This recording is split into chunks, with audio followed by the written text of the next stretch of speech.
All right, Gok Singh. Gok Singh, you are first today.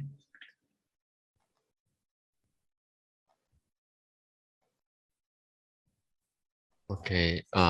Good evening, Ajahn. Today I have two questions. Okay. Oh, the first question, both related. I have a circle of Buddhist friends, and one of the members is her father is critically ill in the hospital, and one of the members in this circle suggested to her to chant the Amitabha Buddha Pure Land, so that her father, after the father passing on, he can be reborn in the Western paradise. So my first question is, does uh, does the Western Pure Land, does it really exist? That's my first question. I don't know. This is the first time I heard about Western Pure Land. So I don't know. I have no comment on this. Okay.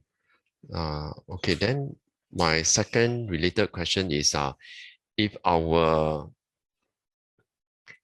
goal is to get out of the cyclic existence of rebirth and to attain nibbana, so what should be our correct aspiration that we should have upon our deathbed?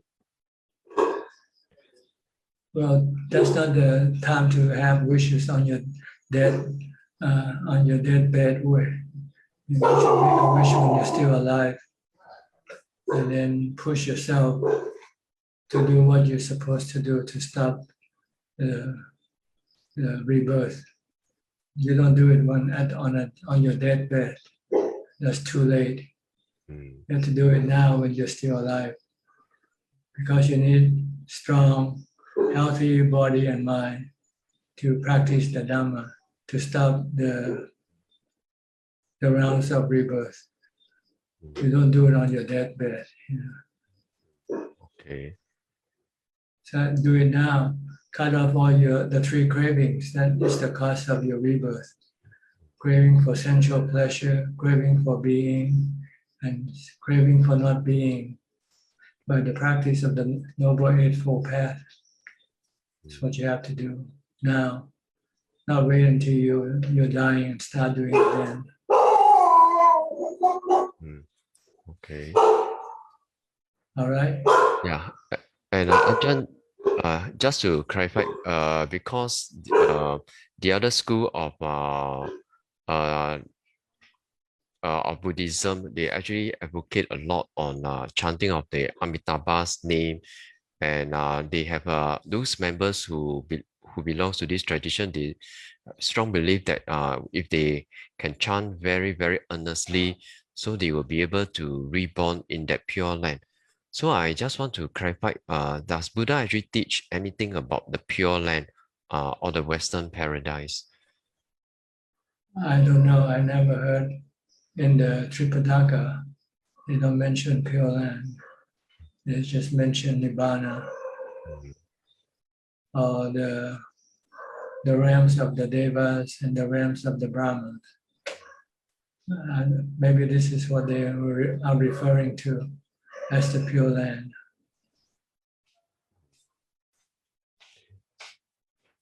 Okay, yeah, that's all I have, Ajahn. Okay. Yeah. Thank you for your question. Yeah, Next, thank you, Ajahn. Siddhartha, you are next. Siddhartha, you have any question? Yes, Ajahn. I have a question. So during sitting meditation, when the mind starts getting focused on the mantra like the Buddha, lately it often happened that my body starts leaning to certain direction, sometimes forward, sometimes left, like that. And then my mind noticed that I was attracted to the movement of the body. So I refocus harder on the mantra. But what happened is the body start leaning even faster until it passed the point of balance and the body totally fell down. But this happened very gradually, and I am quite mindful on the process. If my mindfulness is quite strong, I still continue on focusing on the mantra despite I was in awkward lying position right now. Usually the outcome is I just feel neutral. I would describe it like the body is like sleeping, but the mind is awake, fully awake, like conscious, very conscious, despite the body is like in a sleeping status. Am I doing, or am I heading towards a right direction, or am I taking a wrong turn here? Thank you, Ajahn. If your body starts to lean, it means you're losing mindfulness. I mean, like right now you're talking to me, your body is not leaning. That's because you are fully conscious. You're fully mindful. But when you recite a mantra, after a while you might lose your consciousness, your mindfulness. And then your body start leaning, see. So this is what happens when you even though you might be reciting the mantra, but your mind is not really with the reciting of the mantra. You're falling asleep. So it's like falling asleep. So your body start to limp, start to lean in one or other direction. But if you're fully conscious like you are now, your body will be still, not leaning. So try to be conscious when you recite your mantra. Don't send your mind into a sort of a trance when you recite the mantra.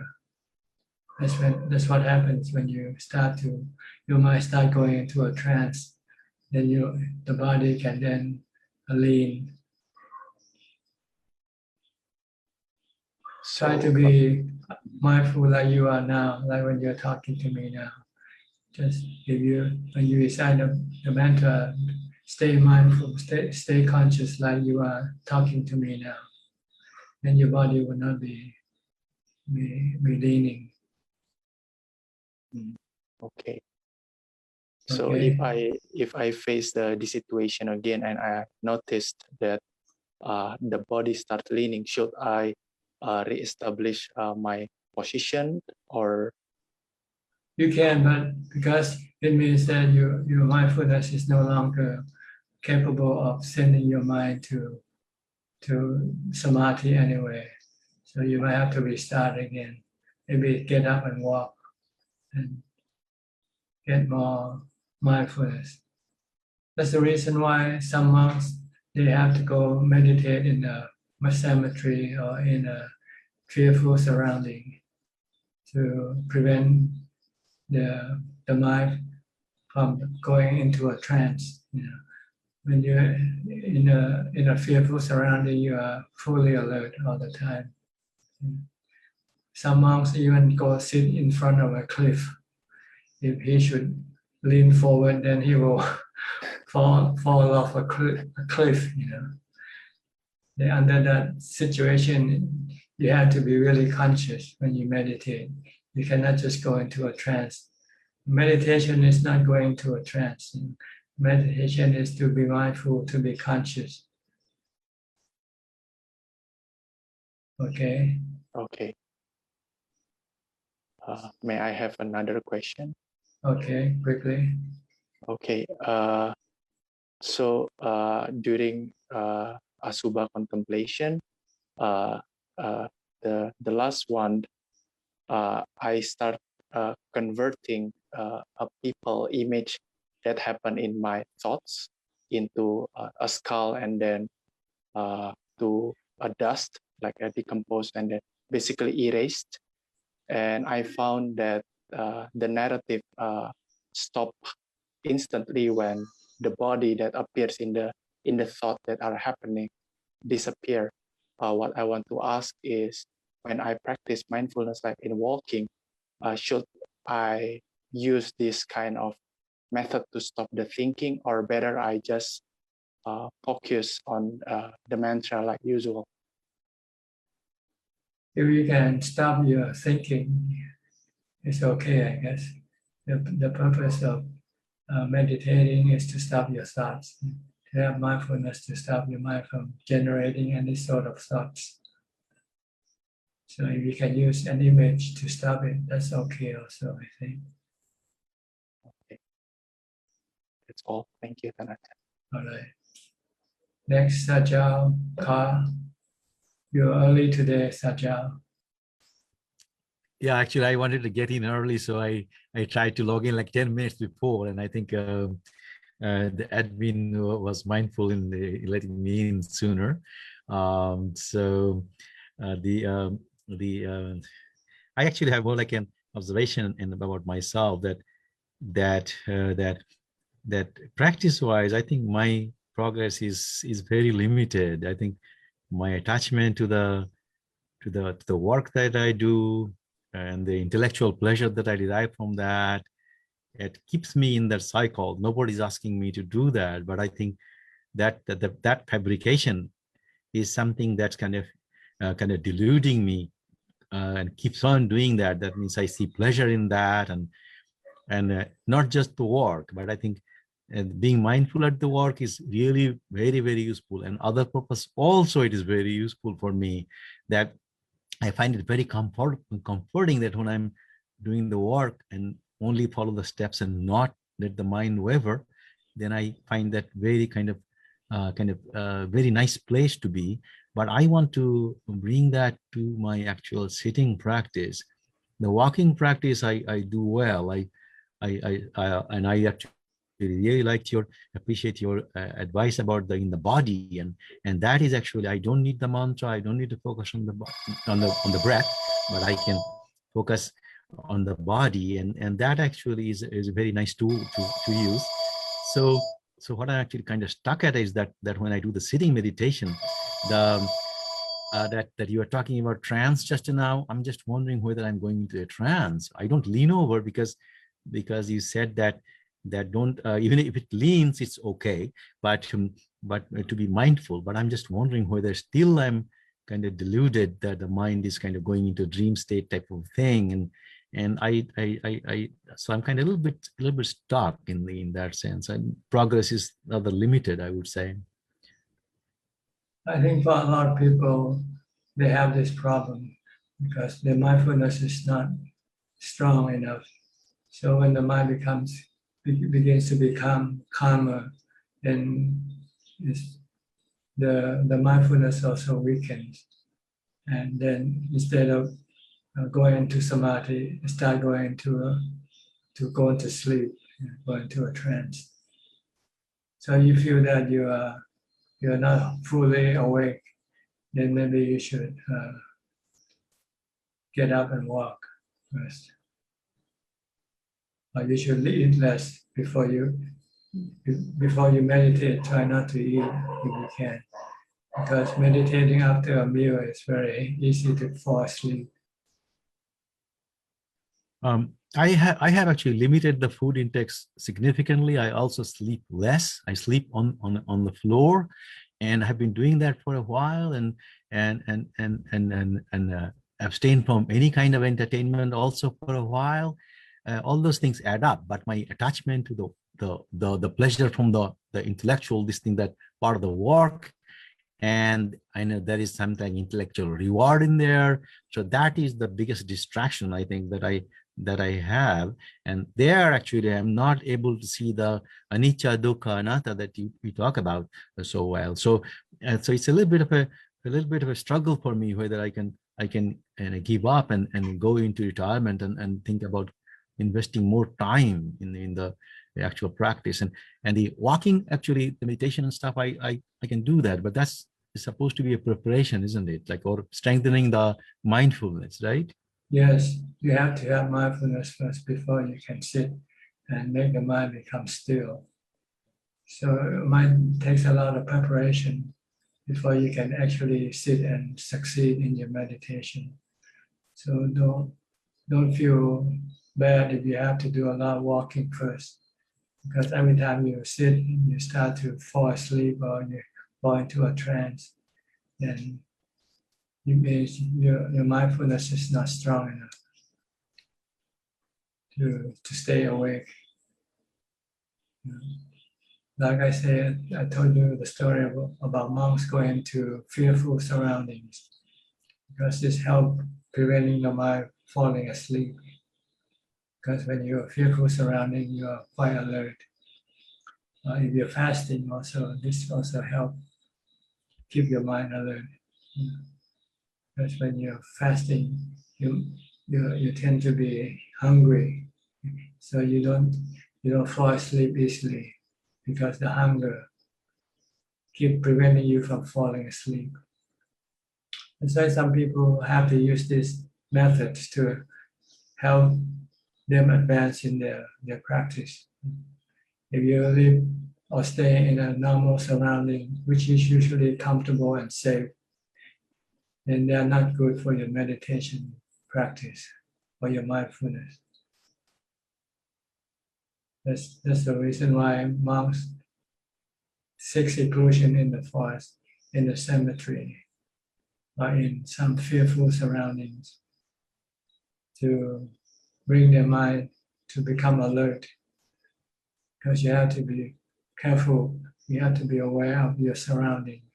You cannot take things as normal. When you stay in a place long enough, things becomes normal to you. So you don't have to be mindful. But if you stay in a new surrounding, you start to have to be more careful, more mindful. Like when monks, they go to a place, and after they stay for a while, when they start to see the mind becoming accommodating, becoming used to the surrounding, they move again. They have to change. So they have to change places to keep the mind always alert. Because even in the forest, after you stay for a while, you start to get to know your surrounding, and then you start to feel safer.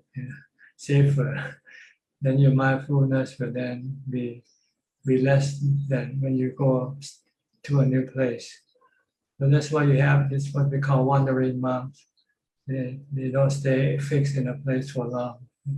They stay for a while, and then they find, as soon as they find that the surrounding doesn't help promote their mindfulness, they move to a new one.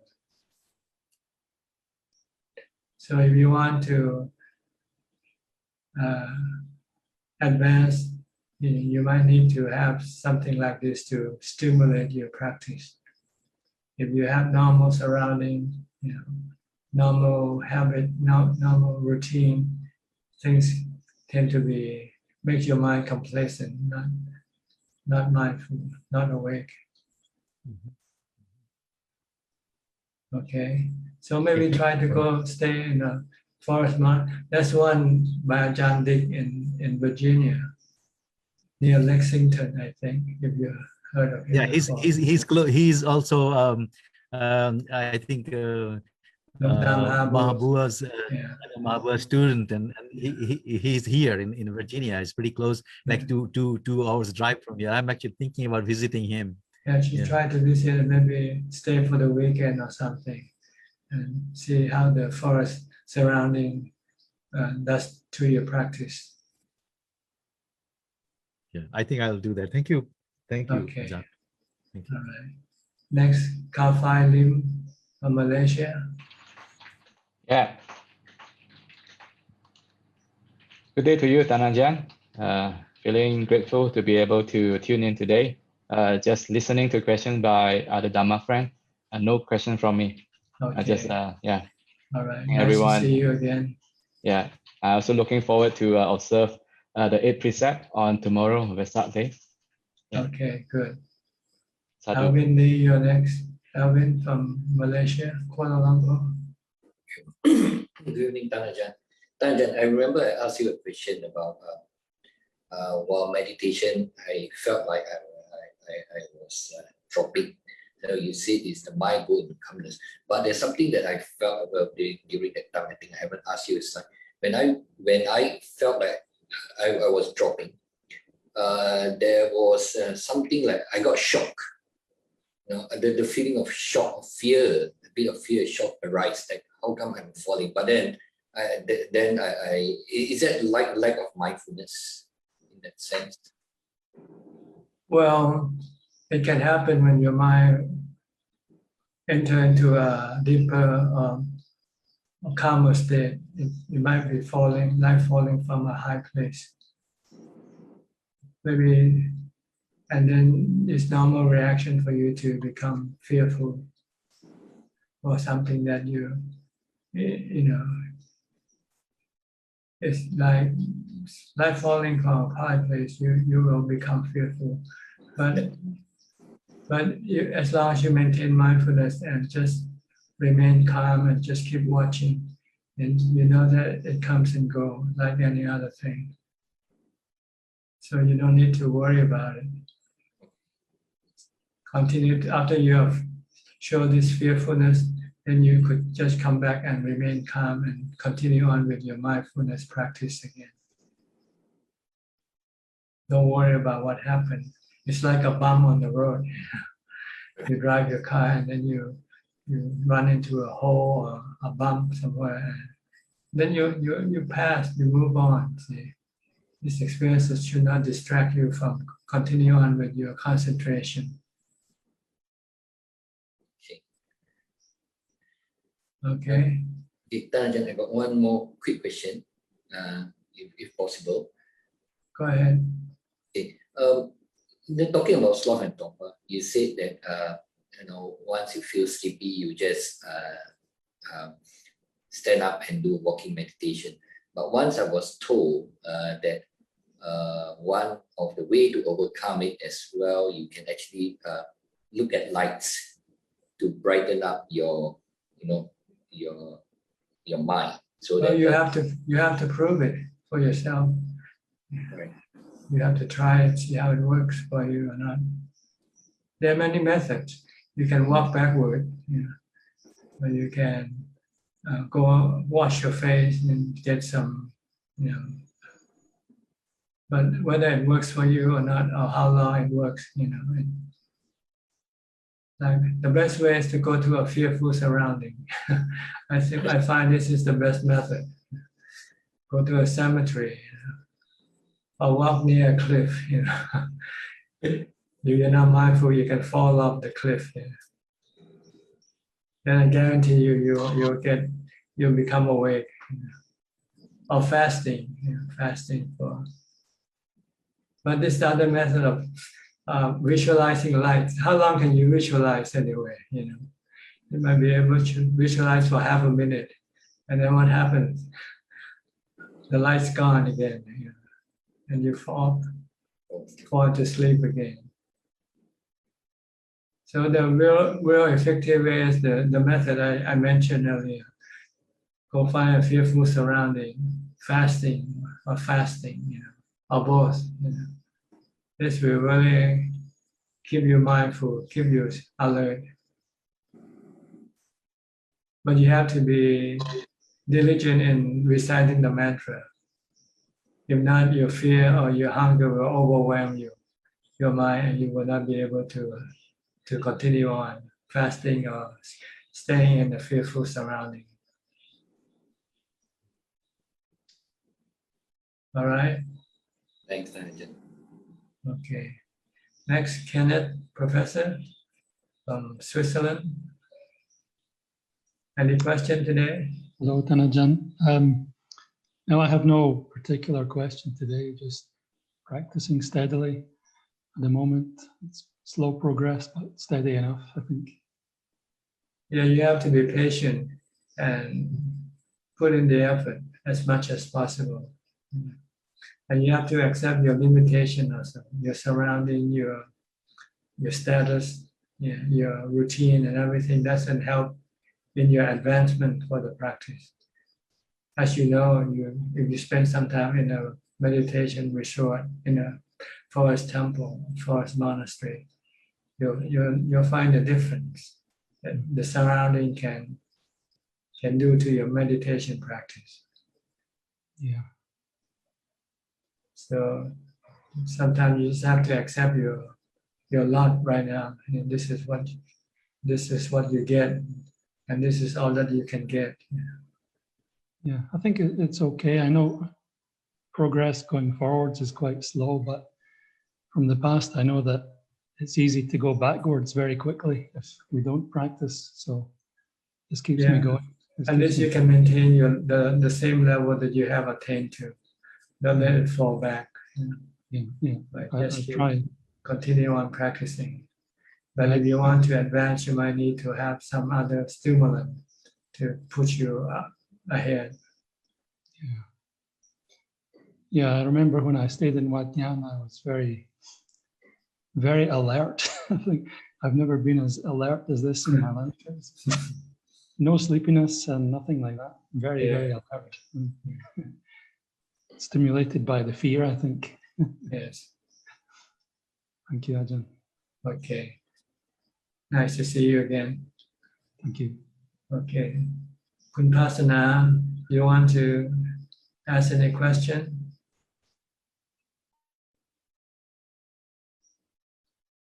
Good evening, Prajahn. My first time today, I only want to listen and learn with our friends. Thank you. Okay. And Forrest Tong from Boston, Massachusetts, USA. Hi, Tanajan. So I have a question about my meditation. Even when my mind can be pretty calm and focused on the breathing, at the same time that it's focused on the breathing, sometimes I'm aware of other things like people or sounds or something. So I've been trying to get rid of that perception, but I'm wondering if I should instead just accept that fact. Yeah, you cannot get rid of it. You just ignore them and then try to just to be conscious of, focus on your meditation object. And let the other thing act like a background noise. Leave them alone. Bring your meditation object in front and leave all the other thing in the background. Okay. Don't pay attention to them. Because if you start to trying to deal with them, then you're not focusing on your meditation object. Then your mind cannot become still, and everything become empty eventually. The only way is just to keep on focusing on your meditation object and leave everything, disregard them, leave them as the background noise, ambient noise. Okay, that makes sense. Yeah. Thank you, Tanajan. Then when your mind becomes calmer, you become more focused, you will become more calmer, and these ambient noises will then start to disappear eventually in the end, without you having to do anything to them. The reason why they appear is because your mind is still scattered. It's not fully focused yet. Okay. So you don't fall into the trap of trying to get rid of them. Yeah, it's not working anyway. It doesn't work. Yeah. You end up talking to them, dealing with fighting them, and then become frustrated. And so just keep on focusing on your meditation object. Make your mind one-pointed as much as possible. Then all the other things will eventually disappear. Okay. All right. Thank you, Tanajan. Okay. Next, Vince Chua from Singapore. Yeah. Good evening, Ajahn. Let me. Okay. My understanding about optimum samadhi. I find that awareness arises from optimum samadhi, and that is like open awareness. But when I talk to you, for example, the knowing is not there anymore. And it's more like I'm more engrossed in the thoughts and talk to you. So my question is, if I notice that is this mindfulness weak? Because when I'm talking to you, I don't have the knowing. Number two, the second question is, I would like to understand if I think that when I talk to you, I don't have attention. Is it, and I realize that there's also optimum samadhi. Can I don't return to the breath, just return to the body or any part, as long as bring up the knower? And I think my basis of the question is basically, I just want to understand the correlationship between all this, such that when I realize that I'm talking to you and I lost that awareness, how should I improve on this mindfulness? Or is it normal that when we are talking, we don't have the knower in there? Yes, knower will only appear when you meditate, when your mind becomes fully calm. But when you start to come out of your meditation, then the thinker will take the center stage and the knower will be in the background. So it's not important to always have the knower there. If you want to keep knowing, then you need to use vipassana or wisdom to remind yourself that whatever you come into contact with, whether they are form, sound, taste, tactile objects, just merely know them, don't react to them. Don't try to make any judgment on them, don't put a label on them, merely just knowing. Then you can stop a lot of thinking that way.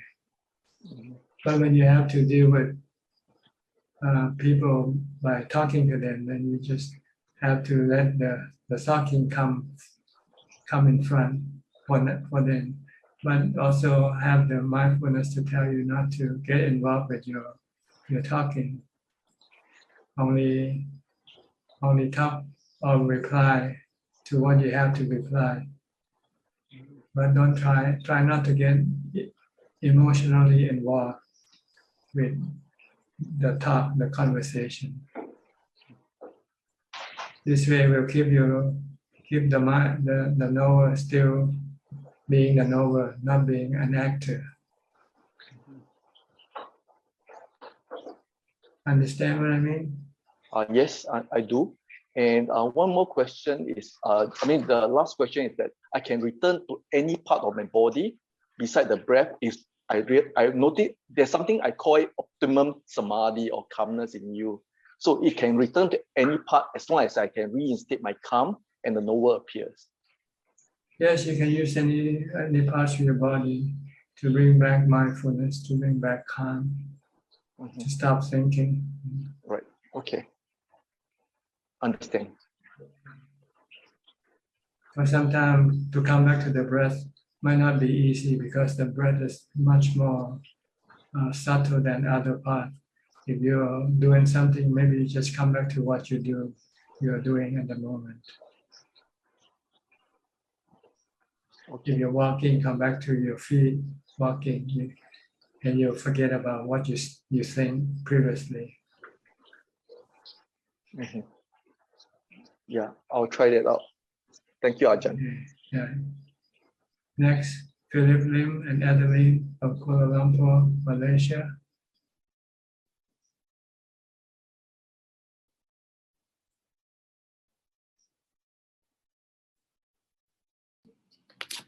Good evening, Ajahn. I have a question with regards to a person who is who wants to become a monk. How does a person find a proper preceptor in order to choose the proper lineage or the proper teacher? Is there advice that to take?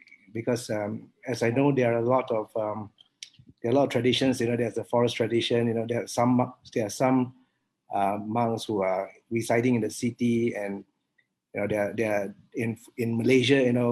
We do have the Sri Lankan tradition. We have a Burmese tradition.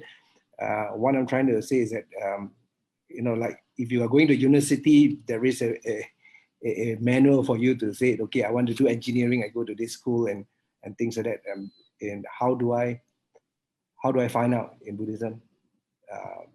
Well, you can look up. You can look up books, which might recommend you the differences of the different tradition. Or if you cannot find books, then you might just have to go to different traditions and stay with them for a while to learn if the way they practice suit you or not. Okay, because I understand from some of your books that you mentioned that it's required by a novice monk to stay with a teacher for 5 years before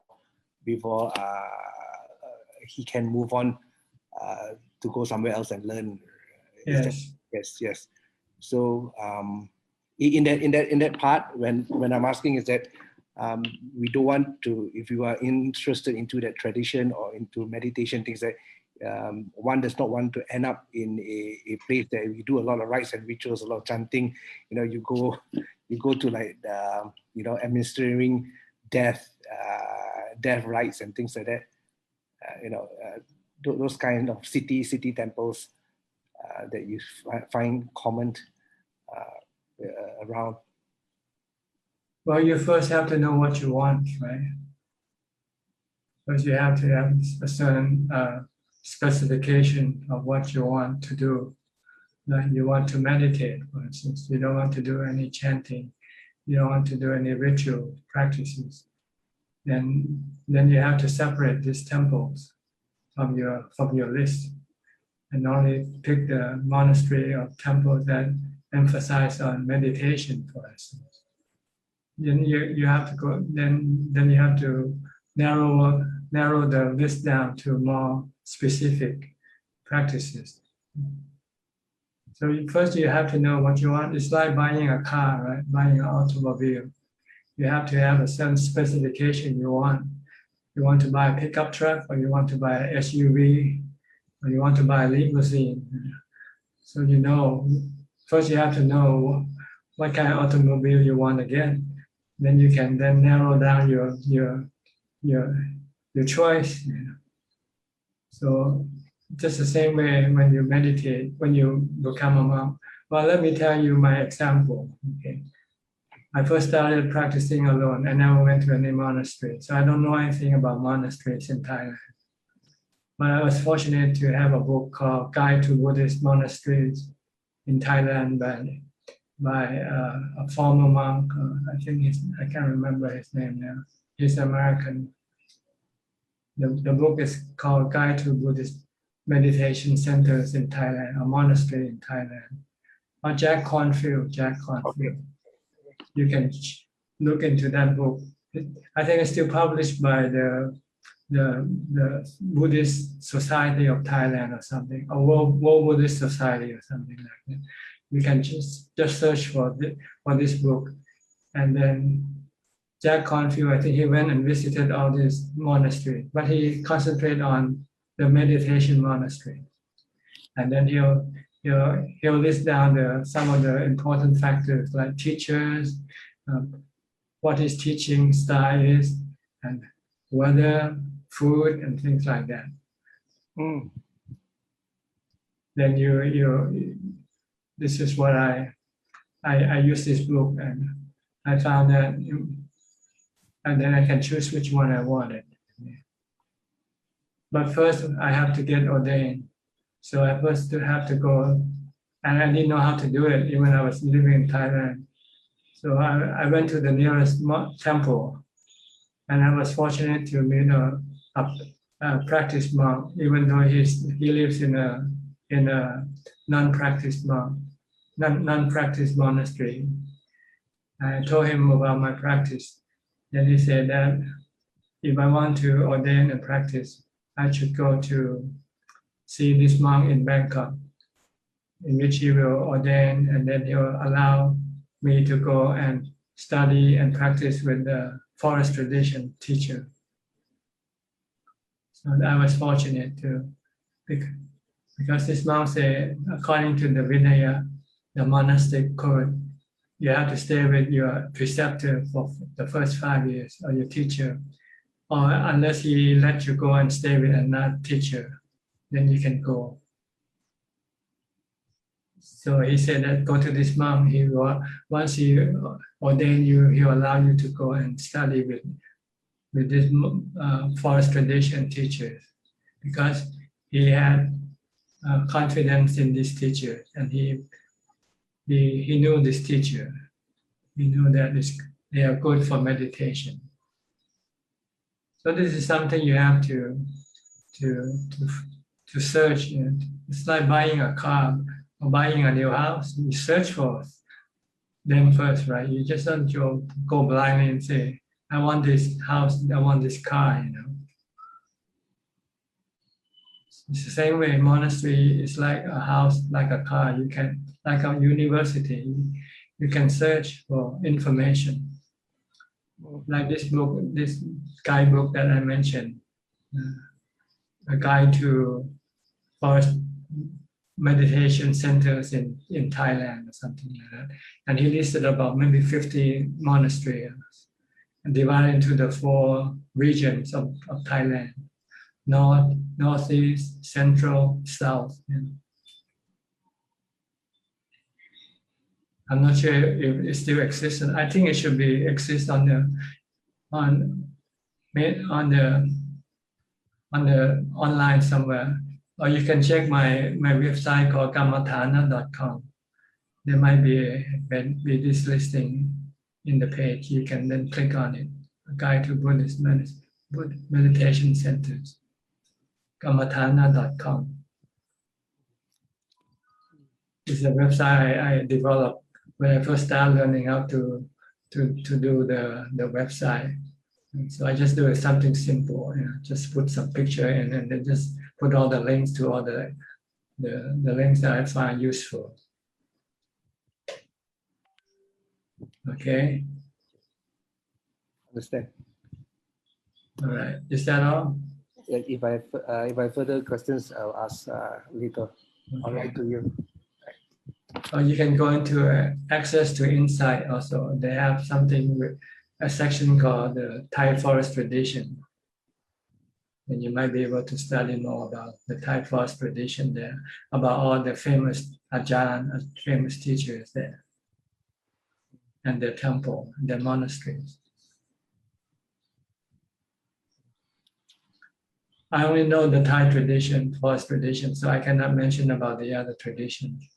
So I might be a little bit one-sided in this respect, but that's all I know. So I cannot say anything about the other traditions. All right. Okay. Lillian, you are next. Lillian from Bangkok. Good evening. I have one question today. Recently, I tried to meditate before I sleep. Before that, I will just do evening, and then before I sleep, I don't do. Initially, it actually made me sleep very well, but recently I find that I actually cannot sleep after meditating. Should I just take it as a challenge and keep doing it until I can, or I should just not meditate before I sleep? I think it should be some other reason that caused you not to go to sleep. Okay. So if you cannot fall asleep, then you should think it's a great opportunity to continue on meditating. Okay. Yeah. Don't force yourself to go to sleep. If you don't go to sleep, then get up and do more meditation. Okay. I should take that as just to continue doing it then. Yeah. Okay. That's all I have today. Thank you, Thanachan. I think because your mind is not calm enough, your mind keeps thinking, that's prevent you from going to sleep. So when you're lying down and you want to fall asleep, just watch your breath. or just keep reciting Bhutto, Bhutto. Don't let your mind think, because when you think, it can lead you to many thoughts. One thought after the other keep coming up. Okay. So just keep reciting Bhutto, Bhutto, Bhutto, or watch your breath. Okay. And then eventually you'll fall asleep. Okay. Okay. Thank You you. can continue meditating in the sleeping position. Okay. You don't have to get up and sit and meditate. You can meditate in a sleeping position if you want to go sleep. Okay. But if you don't want to go to sleep, then you have to get up do it in the sitting position. If you want samadhi, you have to be in the sitting position. If you want to go sleep, then you can do it lying down. Okay. Okay. Thank you, Ajahn. All right. Next, B. Ravin Chindapon. Good evening, Ajahn. I have a question today, Ajahn. It's regarding my meditation practice. So I've made an observation over the past few weeks from my meditation practice. I find that whenever I'm able to attain calm, I feel that my mind becomes really quiet. I become negligent to the surroundings or to any sounds or any movements that's happening outside. And it feels really equanimous, which I think is the right way. However, I have this something that I'm sure of. It's when I'm really calm, should I just continue to acknowledge that this is good and continue to try and be calm, or should I take this opportunity to start contemplating on the 3 characteristics of existence, that eventually this calm will also be anicca, dukkha, anatta as well? Now you want to train your mind to be calm for as long as possible first. Don't worry about contemplation, because you've been thinking all day and you only have maybe 5 or 10 minutes of calm, and then you want to go back and thinking again. So you want to keep it calm for many hours if you can, because calm is good for your mind. It's tonic for the mind. It makes the mind happy, content, and peaceful. So don't try to contemplate yet. Try to make the mind calm for many hours if you can. Because you've been thinking all day long from the time you get up to the time you go to sleep, except when you meditate, and you might have calm for 10 or 15 minutes. That's not enough. You want to make it calm for hours if you can. For meditator, for serious meditator, when they first start in meditation, they keep concentrating on, keep calming the mind. Even after coming out of meditation, they continue on with focusing on an object like a mantra or the body to prevent the mind from thinking, because they know a thinking mind is a deluded mind, and they don't have the strength yet to control this thinking mind. So they want to control this thinking mind until they become confident that they can control the thinking mind. Then they will go to the contemplation for wisdom. So the goal is to try and stay calm for as long as possible and just ignore any thoughts that may pop into my head. Just That's right. Get them all out. Just That's try right. and stay calm. Even when you come out of meditation, try to stay calm, continue. See if you can do it for the whole day, for instance, first. Don't worry about contemplation. You can do it. There's lots of time to do it, but there's hardly any time that you can keep your mind calm all day long. Try to develop this calm all day long, even when you're not in meditating. Try to use mindfulness to continue on calming your mind, even though it might not as calm as when you sit, but at least preventing it from becoming agitated or restless. You can only do this all day long if you are alone, not doing anything, like a monk. But if you have to work, you have to deal with people, this is not possible. Because you have to greet people, you have to talk to them, you have to work with them. I'm just speaking about ideal condition I'm speaking about serious practice. So it might sound a little bit different from what you normally expect. You normally expect to sit and meditate for 10 or 15 minutes, and you say, oh, I have done my meditation for the day already. And then you come out and then you continue on doing what you used to do. Watch the news, watch a movie, eat something, drink something. This is all defilements. As a practitioner, you don't do this thing even when you come out of meditation. You continue on training in mindfulness. Only eat or drink when you really have to. If you're thirsty, then you take a drink of plain water. No taste, no color drinks. Like soft drinks or fruit juices or anything like that. The body doesn't know what it drinks. The body just needs water, but the defilement wants the taste, want the look, want the smell of the things you drink. So you want to you have to curb your defilement even when you're drinking for the body. If you drink for the body, you just drink plain water. That's what the body needs. It doesn't need Pepsi or coffee or tea, and these are all defilements. And only eat at the time, the scheduled time. If you eat once a day, then that's it. Even if you feel hungry, you say, sorry, boy, you have to wait until the next day before you can eat again. You have to have discipline. This is the only way you can curb or can control your defilement. Actually, that's one of the things I think has helped with my meditation practice. I've been stopped eating dinner for quite some time now, and I find that I'm more alert during the evenings and I'm able to meditate more, and I don't feel as drowsy as before when I used to eat. So I think that's helped me. There's a saying in Thai that when the stomach tightens, the eyelids starts to loosen. When you eat, you tighten your stomach, but then your eyelids start to loosen, start to fall down, and close your eyes. Oh, it's true. It's true. I now understand why monks and practitioners take the 8 precepts. I can see why they really help. It gets rid of the distractions. 8 precepts, or eat once a day, or even fasting.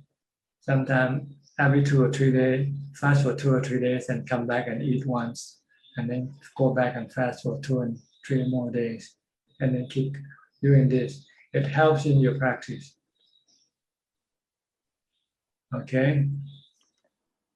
Yes. So basically, just try and cut out all the distractions outside and try to stay with myself for as long as possible. Yeah. Develop calm and control your thought first. Don't worry about wisdom. You know too much wisdom already, but you cannot use it to get rid of your defilement. Bhava tanha, vibhava tanha, bhava tanha, karma tanha, but you cannot stop them.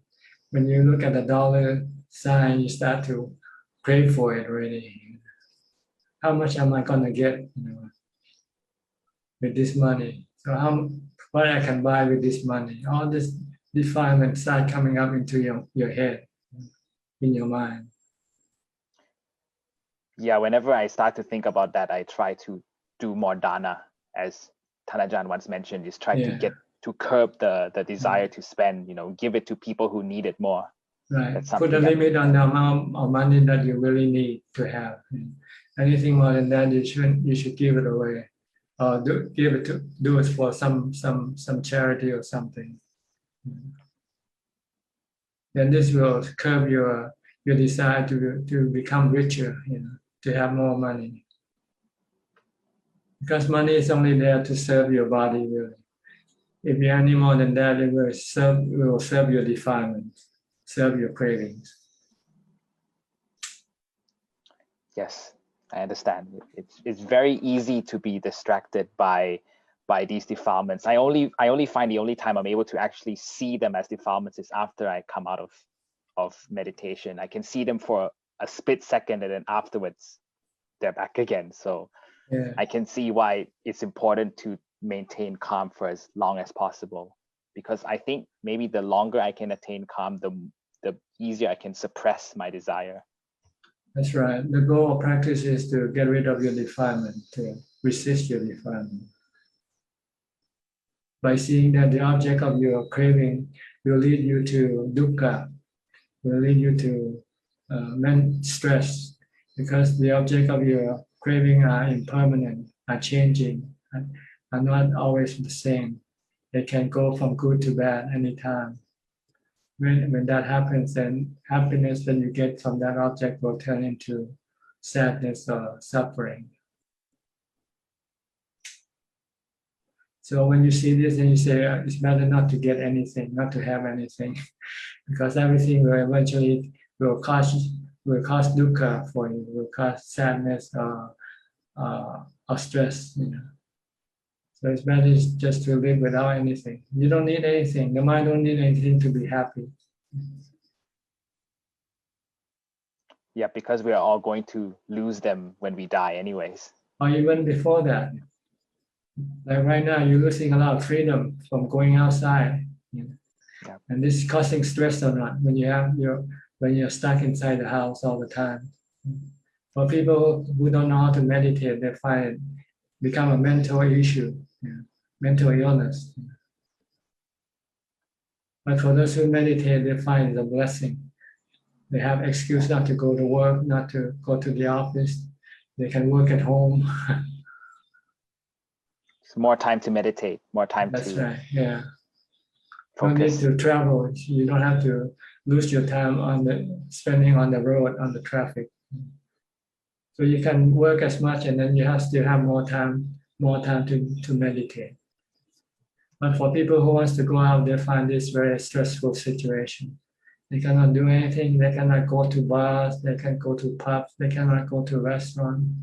They can go to gym. They can go to do all the things that they used to do. These are all the things driven by their defilements. You don't need to do this thing. Monks, we don't do this thing. How do we live happily? We don't need these things. All we need is to curb our defilements, calm our mind, that's all.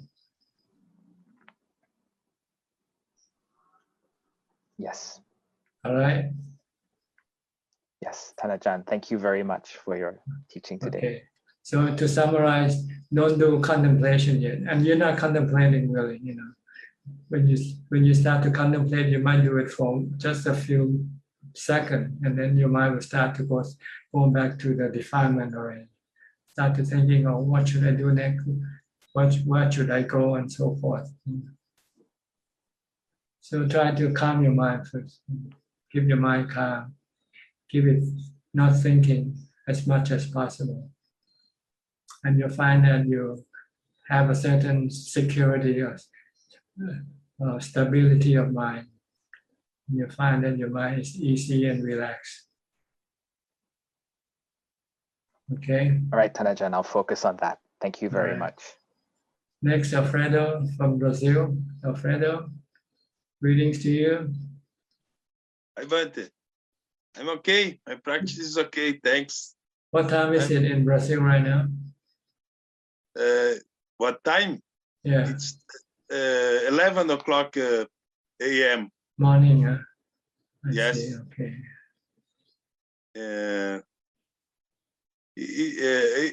The life is look like a wait to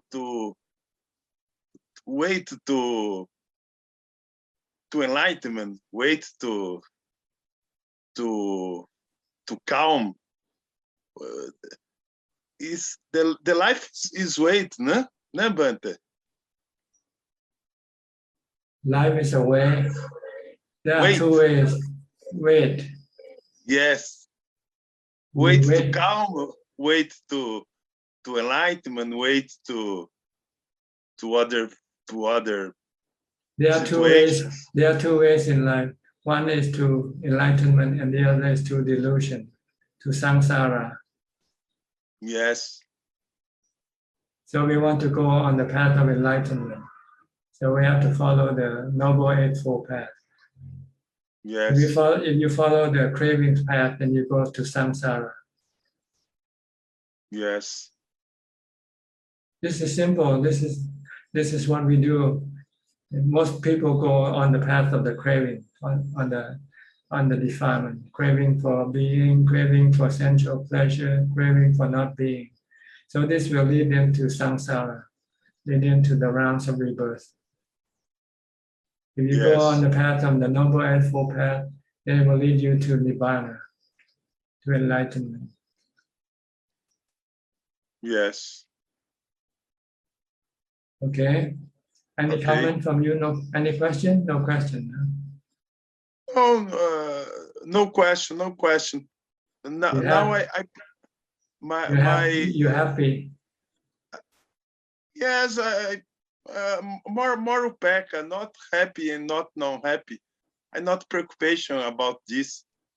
It's the you're calm and peaceful.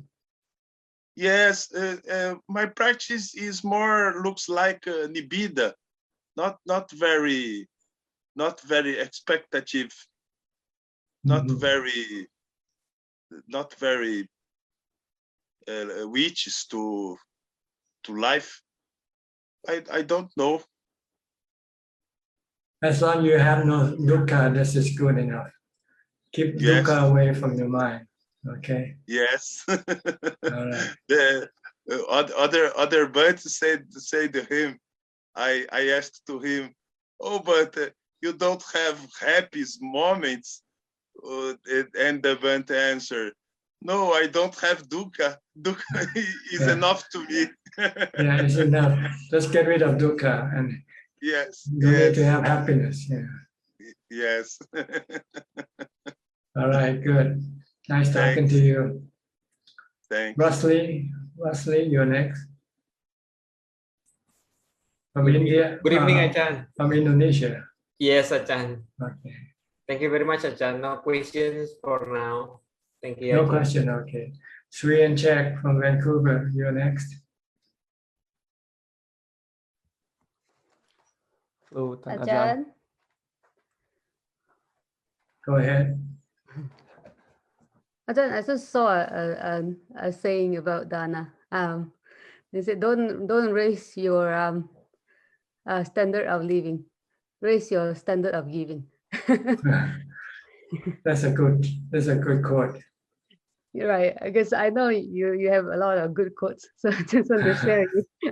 Oh, did I say that? I thought you heard from somebody else. No, I heard from somebody else, but I heard a lot of good quotes from you. So I think Sui has a question, Ajahn. Yeah, the question is, Ajahn, I'm not sure if you can briefly explain to me about Pariveda. Pardon me again. Pariveda. Parinibbana. No, Pariveda. I think long Dhamma Buddha talks about three kinds of knowledge. The knowledge Dhamma from just reading, and then knowledge from practicing, and then the third one, I'm not yeah, sure the what he Pali meant. words is Pariveda, but I'm not sure what it meant. Is it for those who has gained the knowledge? Can you spell the word? Pari, P-A-R-I. I think Veda is V-E-D-H-A. I think Pariyati. Pativet, I think it's Pativet. Yeah. Oh, Parivet. Yeah. Okay, it's Pariyat, Patibat, and Pativet. Right. These are the three steps to knowledge, to full enlightenment, to enlightenment. First, you have to study, which is called Pariyati.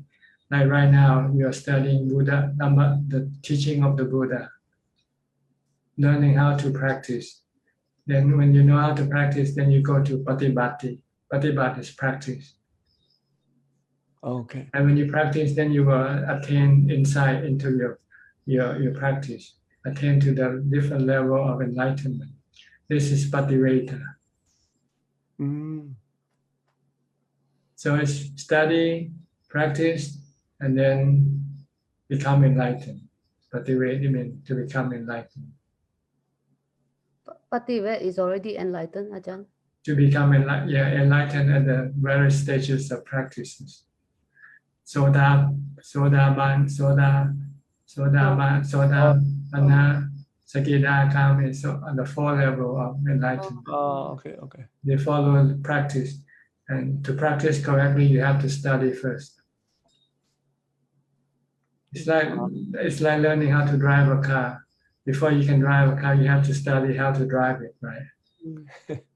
And when you know how to drive it, then you have to put in the practice, right? If you just study and you don't drive the car, you still won't be able to drive the car, right? Yeah. So you study first. If you don't study and you go drive a car, you probably not be able to start or get it moving around. So you need to study first how to drive a car. The mind is like a car. You want to drive the mind to Nibbana. Right now, the mind is going around a circle. It's in a round. It's driving around about, like a circle. So you want to learn how to drive the mind toward Nibbana. So you have to study how to do it. And the Buddha said you have to practice the Noble Eightfold Path. Yeah. Sila, Samadhi, and Panya. So once you know that you have to keep the Sila, keep the precepts, you have to practice Samadhi, you have to develop wisdom, then you do it. Once you do it, if you know how to do it, then you will then become enlightened. You'll get to Nibbana through the 4 stages of enlightenment. This is Pativeta. Oh, yeah. Pariyati is study. Listen to Dhamma talk is also study, right? Reading Dhamma books is the same thing. Learning, you have to learn how to do first. Once you know how to do, then you have to apply this knowledge to actually doing things that you want to do, like driving a car. If you want to go to Nibbana, you have to keep the precept like you're trying to do right now. Keep the precept, meditate, and teach your mind to see anicca, dukkha, anatta, and the 4 noble truths. Okay, this is the blueprint for Buddhists. If they want to follow the teaching of the Buddha, they have to do these 3 steps. If they want to become enlightened like the Buddha, first they have to study how to become enlightened. Once you know how to do it, then you do it. And when you do it, then if you complete the course, then you get graduated. You become enlightened. Yeah. Okay. Okay. Thank you. That's very clear. Thank you. All right. Next, Sam Hotomo from Australia.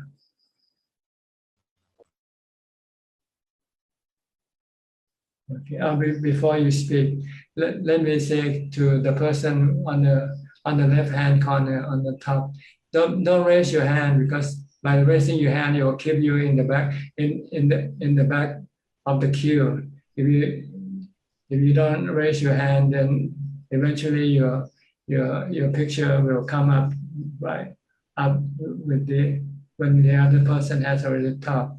Okay, because I cannot go to you right now because I have other people waiting in queue, so I have to go by their queue in the screen. All right, sorry. So okay, Sam, go ahead. You have anything to say today? Yeah, that's good, Ajahn. Thank you. I want to ask you in regard of the meditation. So when I meditate, Ajahn, sometimes in the past, so there's a calm and happiness. So during the past couple of days, actually, so when I continue with meditation, so I continue with this concentrating on the breath, breathe in and breathe out, and breathe in and breathe out, and the calmness. So it's in a way it's actually calm and in a way, it's actually calm happiness. And it suddenly is actually, even the happiness disappeared. So everything is disappeared and stopped. So it's actually like I entered like sometimes initially like when I put my oh, this is the sound and this is, and it's actually all disappeared. It's like a stop. But then I tried to keep there. So even the happiness disappeared. And sometimes I can feel it's like a flying, and I just suddenly, what is this like a flying? It's like an unconscious, but I know I'm flying. But when I investigate what is flying, oh, it's actually my breath. It's actually in and out. It's actually giving a perception of flying. So I continue further, but then sometimes and then just on that particular concentration, and I just feeling, hey, suddenly it's something moving, and then I just go to that, or it's actually a sound from the neighbor who is with the car. But when I go there, I said, oh, if I go there, I will go back to disrupt my concentration. So I go back here.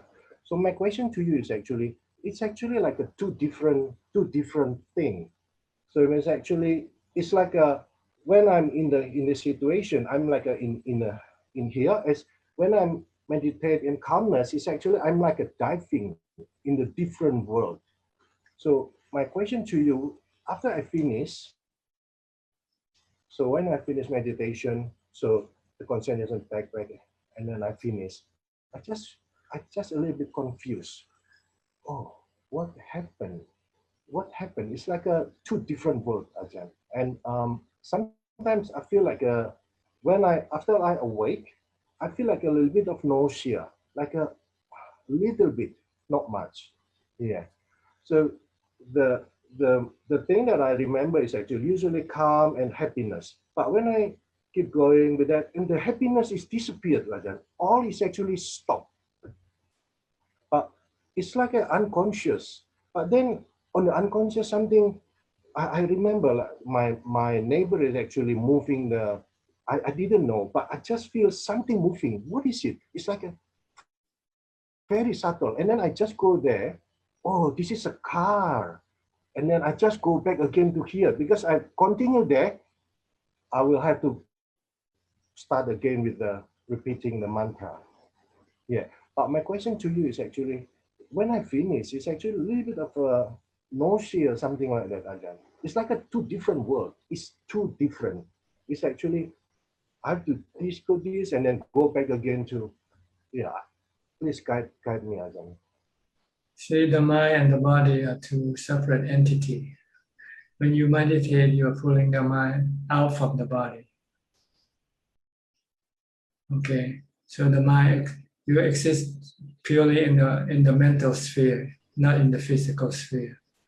Like when you are right now your mind is experiencing the physical sphere, the sensual sphere of existence. But when you meditate, you're pulling away outside of this sensual sphere of existence into a non-sensual sphere of existence. So it's a different world.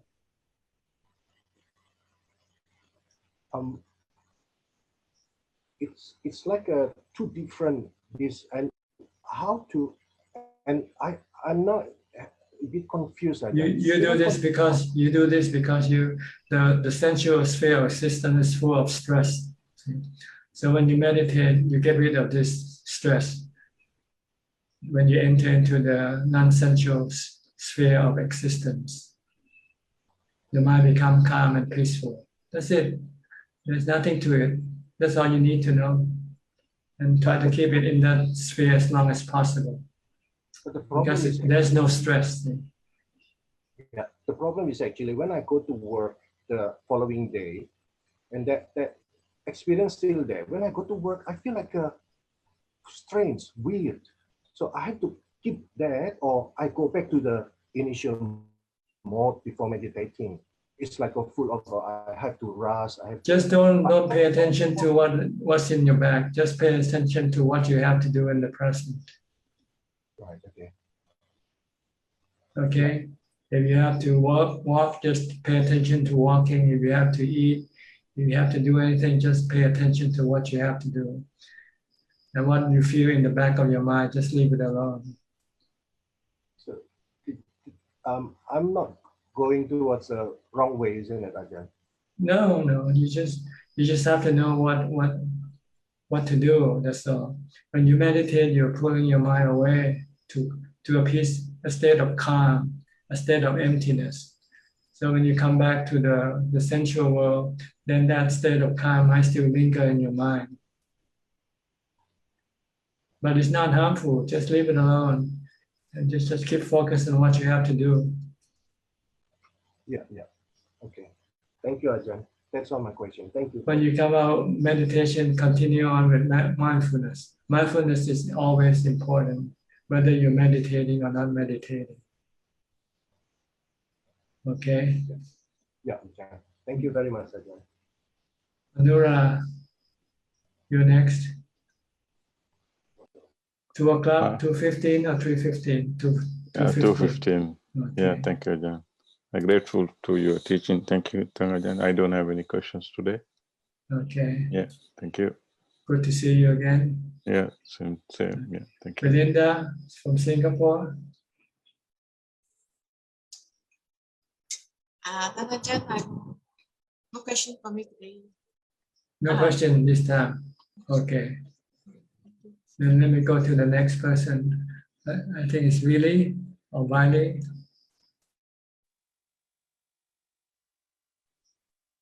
Good evening, Ajahn. What's your name? Willie or Wiley? Willie. Willie. Okay. Willie. Yes, and I'm actually Siddhartha's sister. Oh, I see you shave your head. I don't recognize Yes, you. I shave my head. Long ago, Yes. long ago or just recently?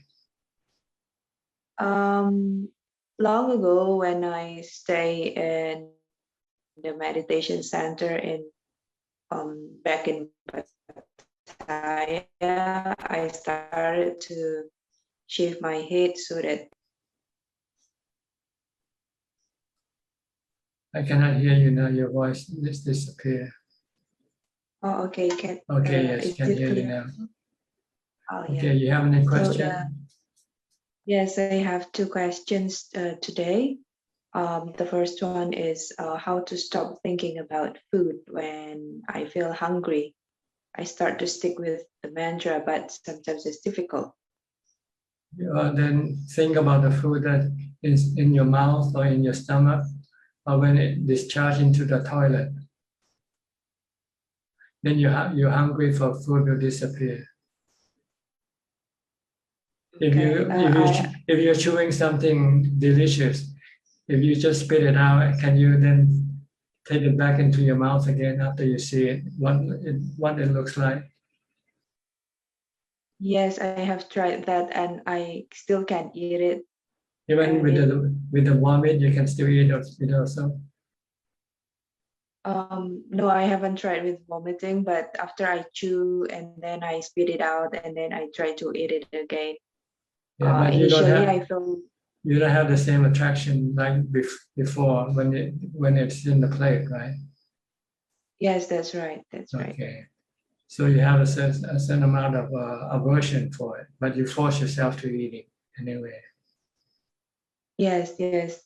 Okay, that's what you need to think about the food that is in your mouth. So your hunger for food will then subside or eliminate it. If it's not good enough, then think of the vomit. If it's not strong enough, then think of the excrement. They are food, right? Various stages of food.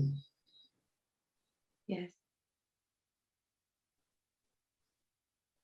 Okay, does this answer your question? Try it Yes. when you're hungry, see what it will do to your hunger.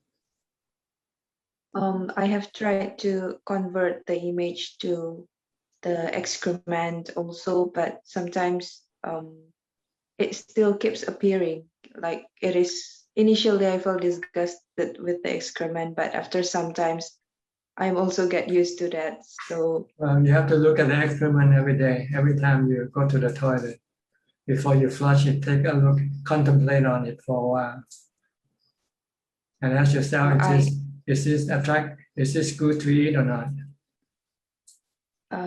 I have tried that also. So every day after, I mean, I take it out, and then sometimes even I try to touch and smell and taste it also to remind me that the food is about some. But after sometimes, I still have the strong craving for food also, especially when I'm hungry. Well, you have to eat sometime, but just eat just to maintain your body, not eat following your craving. That's all. So when it's time for you to eat, you don't do this contemplation because you might not want to eat. You only contemplate it when after you have finished eating and you still want to eat more, and that's considered craving. See? Then you have to use this contemplation to stop it. Stop your craving. Okay. That's another method Ajahn Mahaprabhu used. He said that he once finished eating, and while he was washing his bowl and drying the bowl, his craving started to arise. Craving for food comes again. And he said, if this happened, he said, well, I'm not going to eat for 3 days. Maybe you have to punish your cravings. Okay. If it's stubborn, it still wants to eat, and you say, okay, I'm not going to eat for 3 days. Oh, I see. All right. Okay. And after that, it will not dare to crave after finish eating. I see. All right. I have another question. Lately, I have this gastritis, so I tend to eat more to avoid being too hungry and get the stomach pain. So then it makes me drowsy during meditation, but because the body condition is like that, so I think I just bear with it and taking some medication. But then sometimes I feel quite agitated with the body condition because it is painful and it disturbs the meditation also. So how to deal with that? Well, you make sure that it's not an excuse for your defilement to eat more.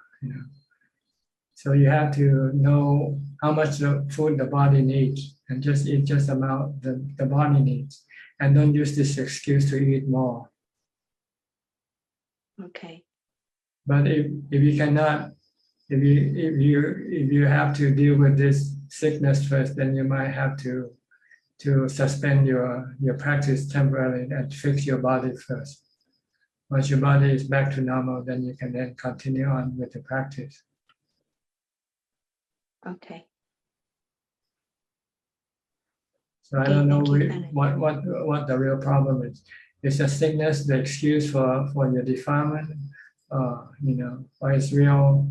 It's real that you need to have it fixed, and you have to fix it first. Yes, I have also thinking about that. Sometimes I don't know whether this is just an excuse to eat more, or sometimes it's really painful, although I don't want to eat, but how come it is very painful? Well, just contemplate on the nature of pain that is temporary. It comes and goes by itself. You don't have to do anything. Okay. Vedana anicca, Vedana anatta. Okay, anicca, changing, temporary. Anatta, you cannot control it. So you have to leave it alone.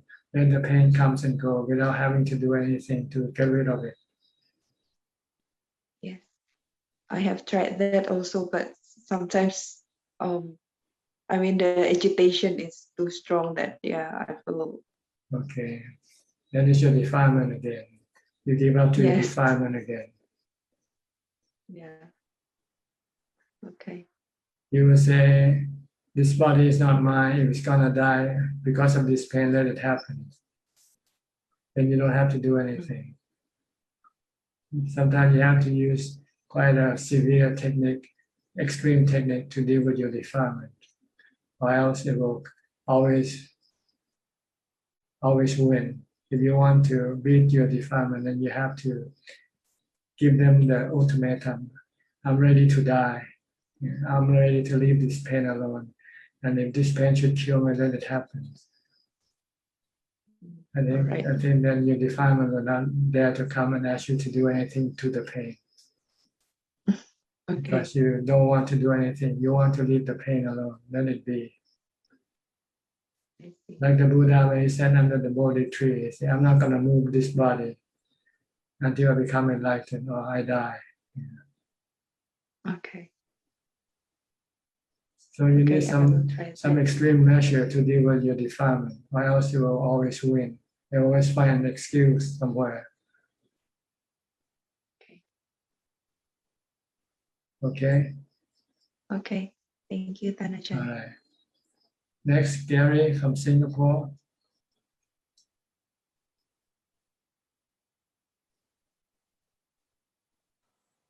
Good evening, Tanajan.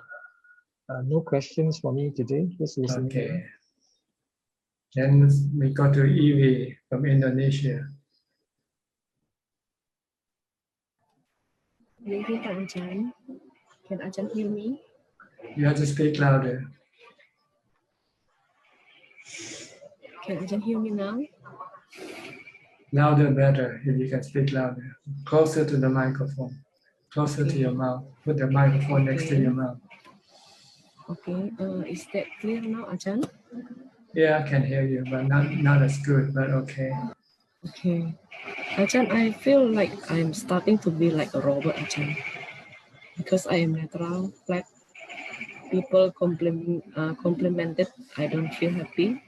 People criticism, I don't feel sad or upset. There are problems in front of my eyes, I just calm. They like no problem. I feel okay. This is very different from before. And in terms of activity, I began to be focused. Whatever I did felt focused, energized, and excited. When I'm walking, I will automatically be Buddha. And I sit down, I pay attention to the breath and the body movement. When I breathe, it feels up and down, and the body feels small here at this time, this present. Is that correct, Ajahn? Well, if you have no stress, no dukkha, then it's okay. No stress. Okay, no stress. If you're happy, then it's okay. Just flat. Yeah, it's like, okay. As long like as you have no suffering, no stress, then okay. The practice is to stop your mind from creating stress. Yeah. But if you have no stress, then there's no problem. And I have feeling, yeah, I still normal, but why I don't agitate? I don't know. I just.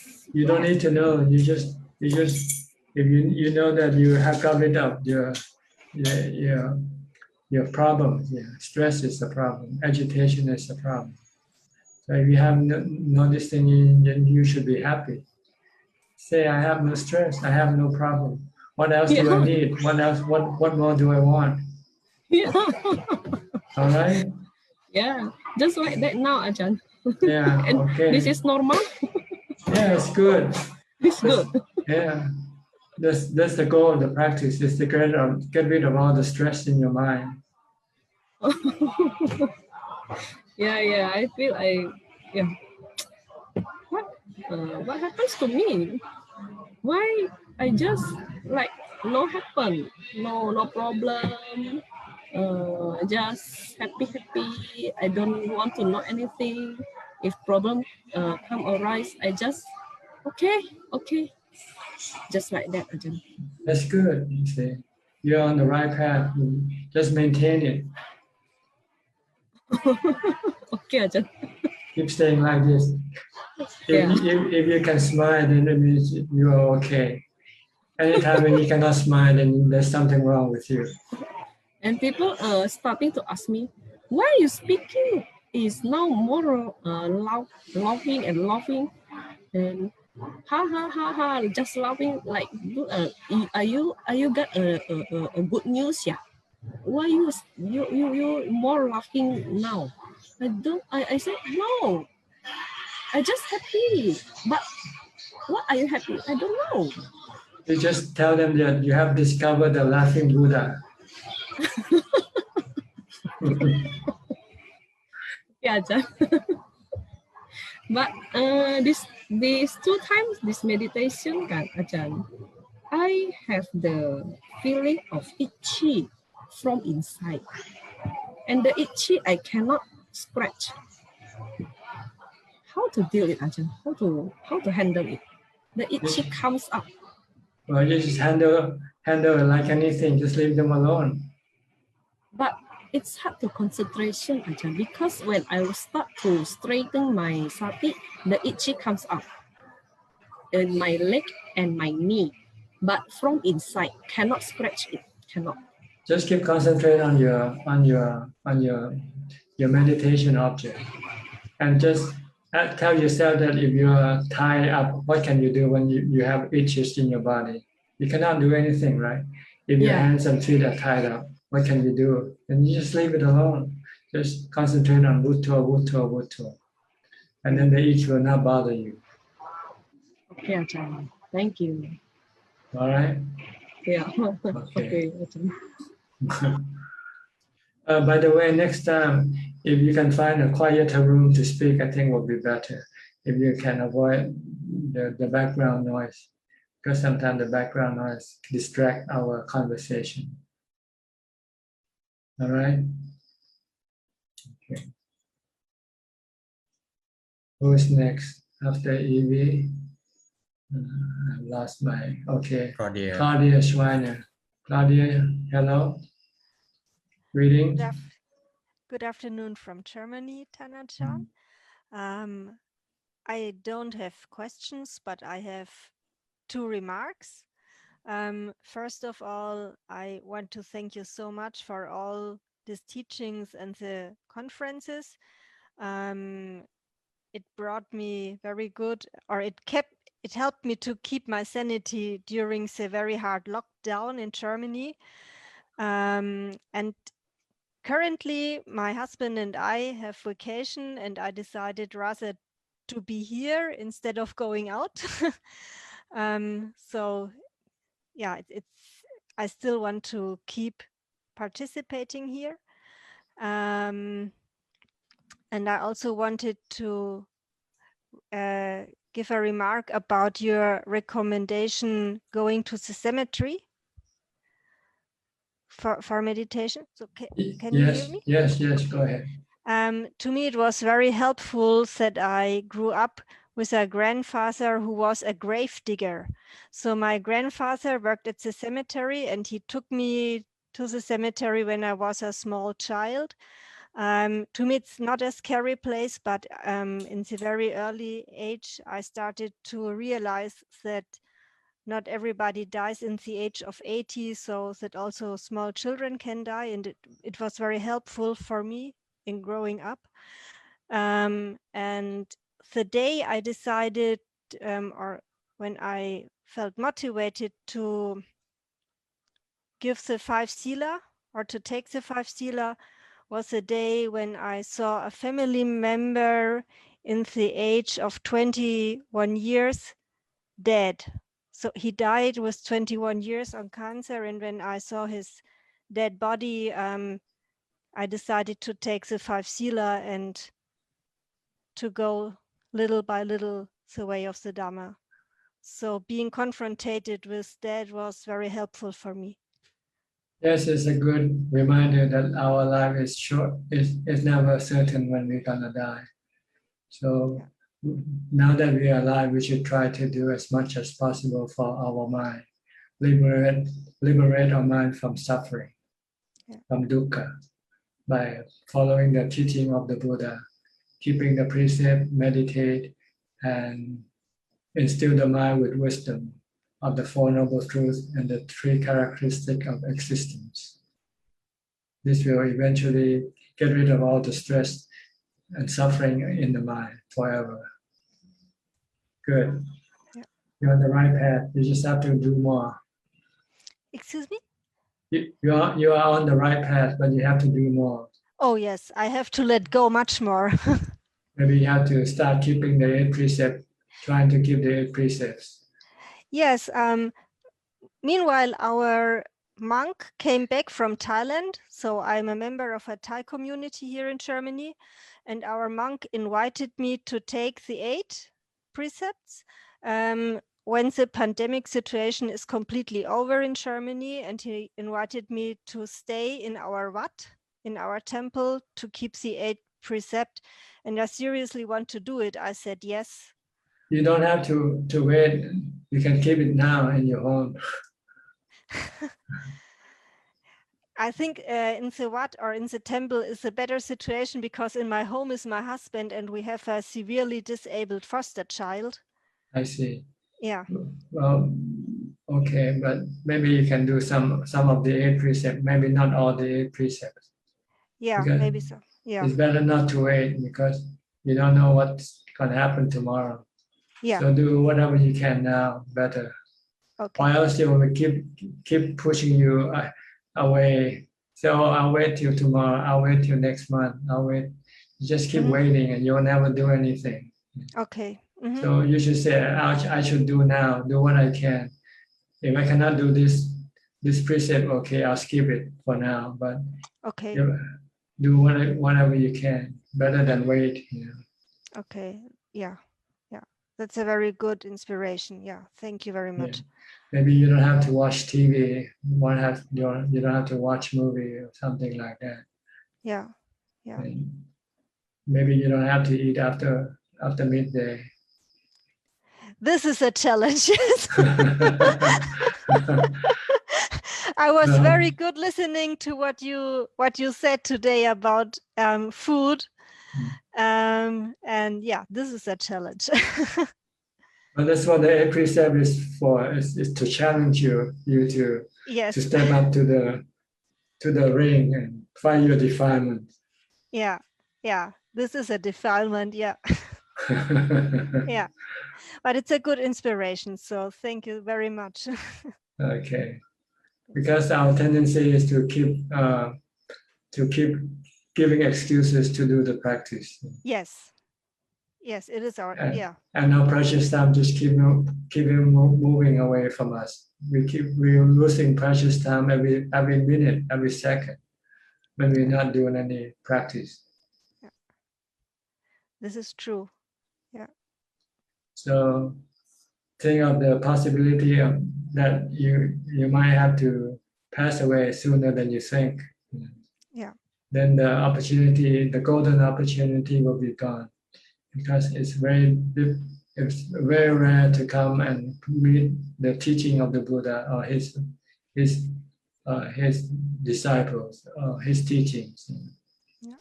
Because so I can replace, for example, watching TV by doing more of the translation or something like this. Yes, you can do that. Yeah. Replace. Watching Dhamma talk like this. You can yes. do that. Yes. Don't watch the news. Don't watch entertainment. It's just it's something to pass the time, but it's not worth anything for your mind, not beneficial for your mind. In fact, they become like an addiction to the mind.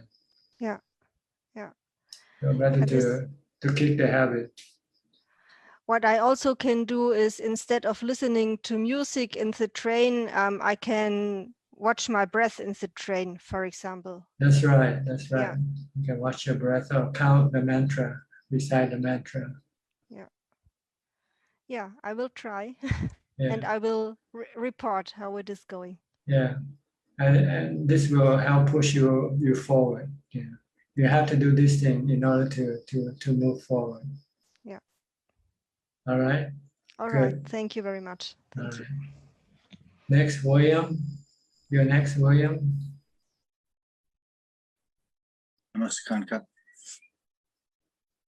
Any question today? Ajahn, my mind is full of darkness. I don't know if you could somehow encourage me to. Well, you have to look toward the light of Dhamma. Keep reading Dhamma books, listening to Dhamma talks, and also practicing Dhamma. This will help bring the light into your mind, into yourself. Yes. If you don't, you will keep thinking about dark things. It will make your mind dark. Yes. Because your mind is driven by Abhijata delusion. Yes. So you want to replace Abhijata with Dhamma. Yes. Okay, so listen to Dhamma talk, joining Dhamma discussion group like this, reading books, anything like this will bring the Dhamma inside your mind. But it will stay only briefly, because as soon as you stop this thing, the light might be gone. So you want to keep it, continue longer, you have to do the practice. You have to practice mindfulness. Keep reciting the mantra. Try to stop your thought, because your thought are the one that bring the darkness to your mind right now. Because you can only think about dark things. You don't think about light things. Yes. So you should stop it by reciting a mantra. Or keep watching what you are doing. Concentrate on what you're doing with your body, to prevent your mind from thinking about other things. Then the darkness will disappear gradually, and the lightness will come in, replace the darkness. Okay. I wonder what also if there's external sources of darkness that one needs to protect oneself. You're surrounding the people you associate with. Yes. If they think about dark things, they will talk about dark things, and then you absorb this thing into your mind. See? Yes. So you should choose the people who talks about Dhamma, life things. Yes. If you hang around people talking about politics, race issue, financial issues, then you bring darkness into your mind as well. Yes. So try to avoid this thing if it's possible.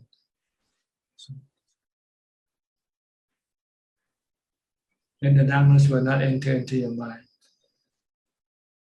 And turn the mind light with calming the mind by reciting the mantra, or meditate, sit and watch your breath. Yes. Then lightness will eventually come into your mind. Yes. Okay? Thank you much. All right. Who is next? Joko, Kumilang. ขอบคุณครับอาจารย์ Where are you from? Bangkok? I from Indonesia. I come from Indonesia, Ajahn. Okay. I want to ask a question. So last week I visit a senior monk in my place, and then the same day is also the small ceremony of the ordination of a samanera. The senior monk then remarked a preaching that day. There is a saying of his. He stated that in the time that Buddha still exists, there are many monks and lay people who listen to Dhamma and become an arahat. But now it's very rare to meet someone who attain or achieve the arahat. But now we can grow and cultivate sada or faith to tiratana, and we may be potential to reach the sotapanna. I still cannot get these sayings, Ajahn. is it mean that we can attain Sotapanna by only cultivate Sada to Tiratana? Thank you, Ajahn. No, it's just the first step. First, you have to have faith in the Buddha, the Dhamma, and the Sangha. Once you do, then you will then want to listen to their teaching. And once you know what they teach, then you have to put it into practice. If you go to the Buddha's teaching in the Tripitaka, he will tell you to practice Sila, Samadhi, and Panya. Yes. If you have faith in the Buddha, in his teaching, then you follow what he tells you to do. Do what he tells you to do. So you keep the precept. First, keep the 5 precepts, then try to move up to the 8th precept and meditate every day if possible by training yourself with mindfulness first, from the time you get up to the time you go to sleep. And when you're not meditating, you can study the teaching of the wisdom part of the teaching, which teaches you to look at everything as anicca, dukkha, anatta. And when you see things as anicca, anatta, like your body, is anicca, is changing, it's gonna get old and get sick and die. Anatta is not you, not yourself. So you can stop your worry about the body, because you don't die, you don't get old, get sick and die with your body. You belong to the mind, you come from the mind, which doesn't die with the body. And if you can do that, you can become a Sotapanna. I know that this is not an easy part, but when I heard that sayings, I just think, is it that by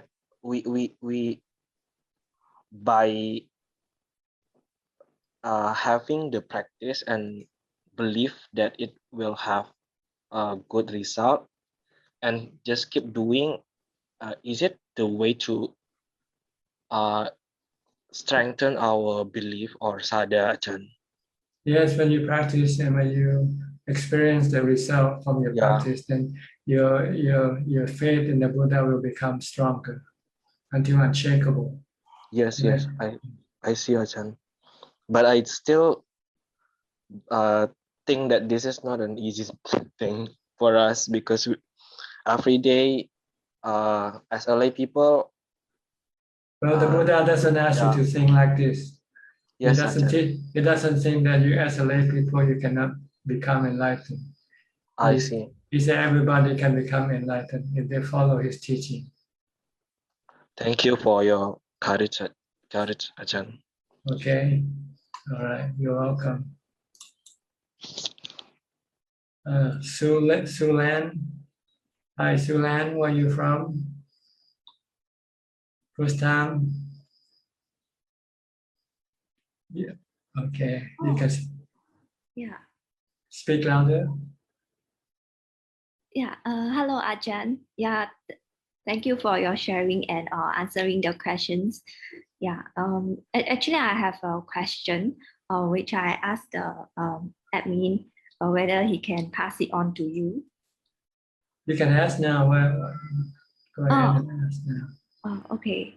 Let me see.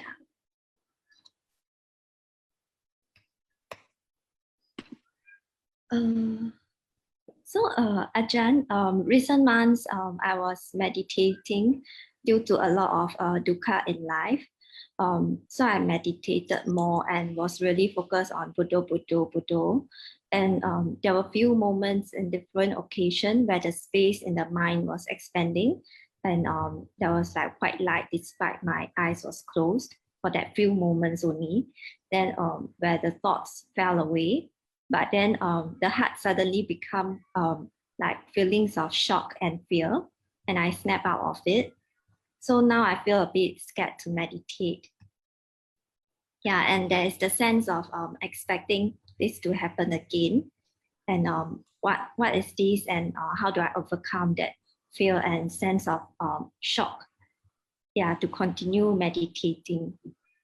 Well, just tell yourself it doesn't hurt you anyway, right? It doesn't hurt your body, it doesn't hurt your mind. So don't be afraid. You know, it's something like you hear lightning or thunder.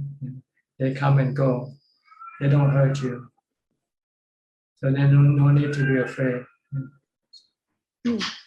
But like the heart just automatically panic. And Yeah, because it's the first time, see. But now you can be confident that it's okay. It's not going to hurt you, not going to hurt your body, not going to hurt your mind. So let it come and go, and they are like thunder or lightning.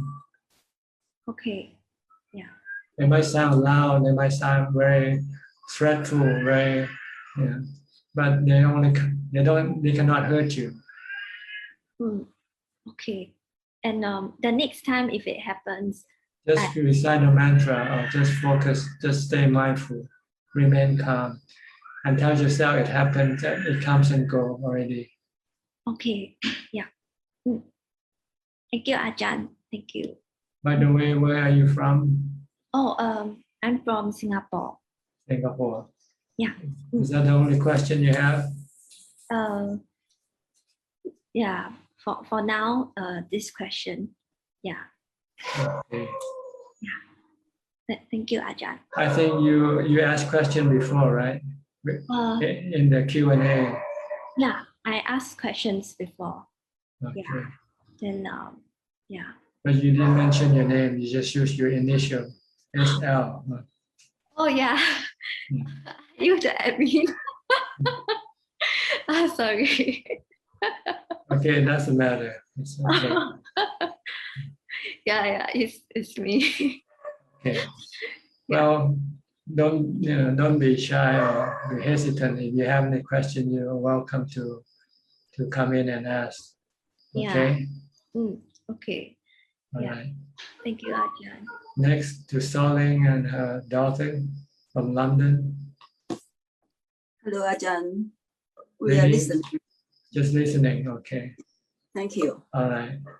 How is Phoebe? Did you tell her that we have a meeting now? She knows, but she's so Sleeping, disorganized. Yeah, I know. Yeah, but she does go on your question and answer more often than coming onto the thing. I don't know. I don't know what she's doing. All right. Okay. I'll ask her to. I will remind her next time. Thank you. Okay. No, don't bother her. Let her come naturally if she wants to come. That's what I think as well. Yeah. No need to. I just asked her just out of courtesy more than anything else. Thank you, Ajahn. Yeah, I know. Okay. I don't really. Yeah. All right. Okay. Nice talking to you. And you. Next, ST from Singapore. Hi, evening, Ajahn. ST here. No questions for tonight. Just listening in. Thank you. Okay. Nice to see you. Yep. Gabe Yenso from Penang. No question either, right? No question, Ajahn. Just to wish Ajahn and all brothers sisters a happy Visa. Yeah. All right. Then we go to Augustine Florio from Argentina, right?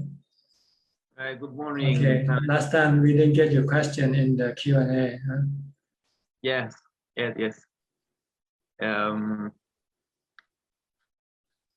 My question today is about how to fight with sexual desire, but in your talks, I hear the contemplation of 32 parts of the body, the contemplation of death, but it seems not to work for me too much because the sexual desire is more like a bodily sensation, nor a thought.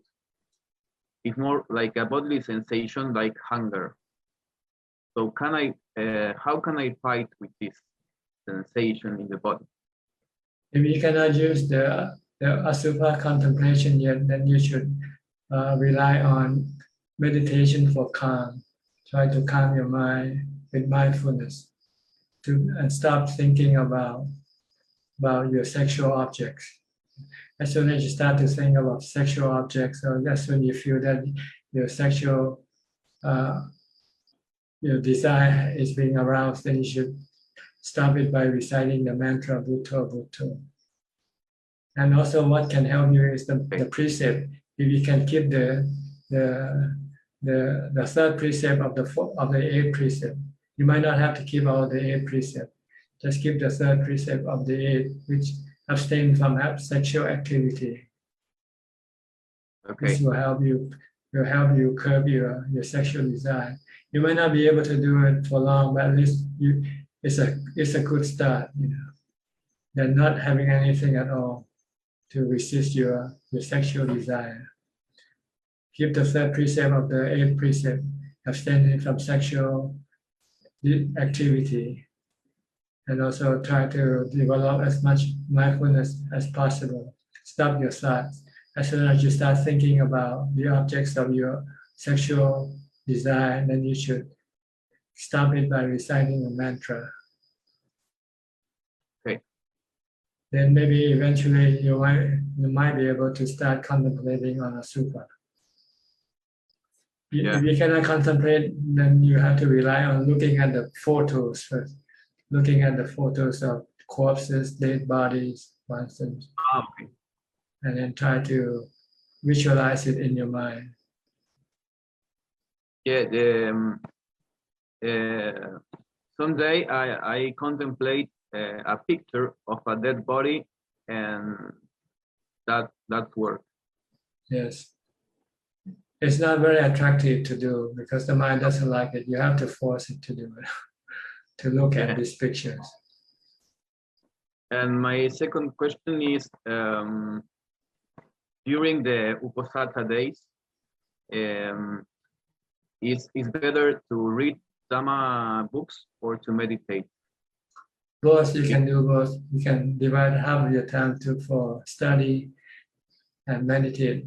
But if you know the Dhamma enough, then you might don't have to study and spend more time on meditation. Yeah. If you want to study, just study how to meditate. That's all you need to study. Don't have to study about all the other things, which has nothing to do with your practice of meditation. Because right now you just want this information to help you in your practice. The other information, they can wait. They're not important. Just study how to develop mindfulness. Try to read book on mindfulness, read book on jhana, for instance. And don't worry about the other things. Good. This is like something you have to learn step by step, one subject at a time, not all the subjects, not the entire Tripitaka. You don't need to study the entire Tripitaka. If you're meditating, just learn how to develop mindfulness. Study the four foundation of mindfulness. That's a good book to study.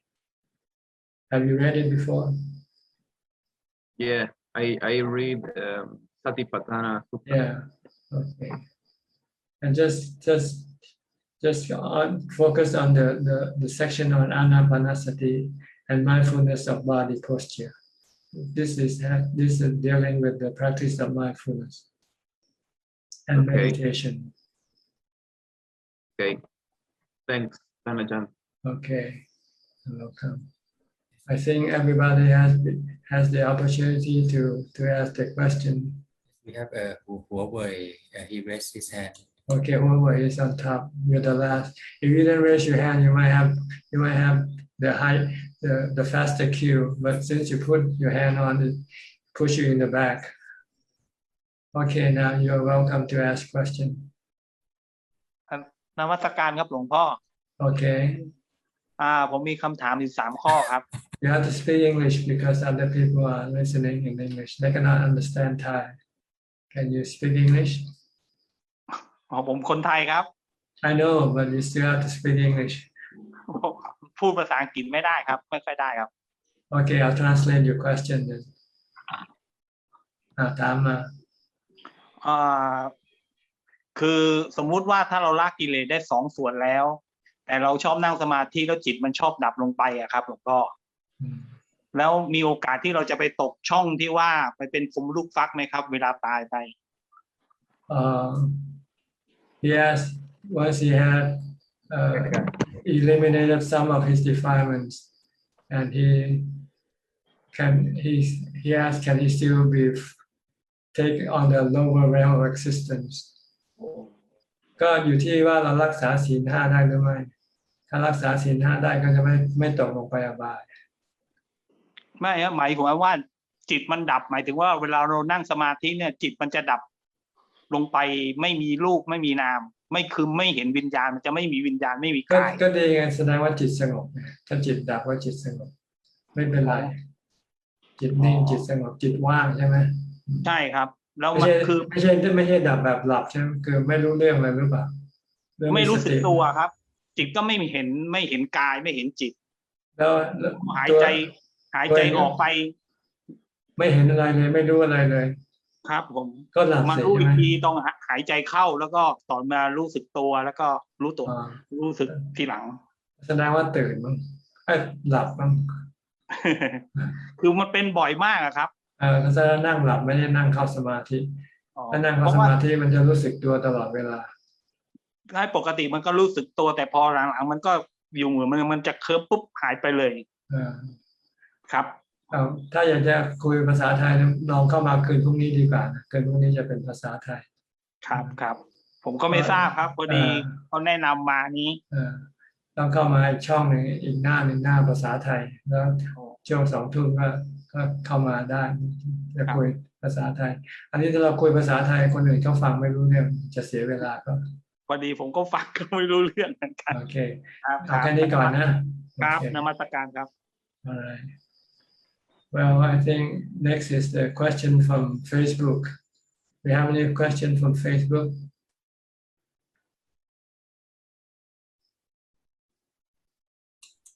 There are 8 questions, ท่านอาจารย์ Go ahead. Question from Lisa Tan from Singapore. She has 2 questions. May ท่านอาจารย์ be well and healthy.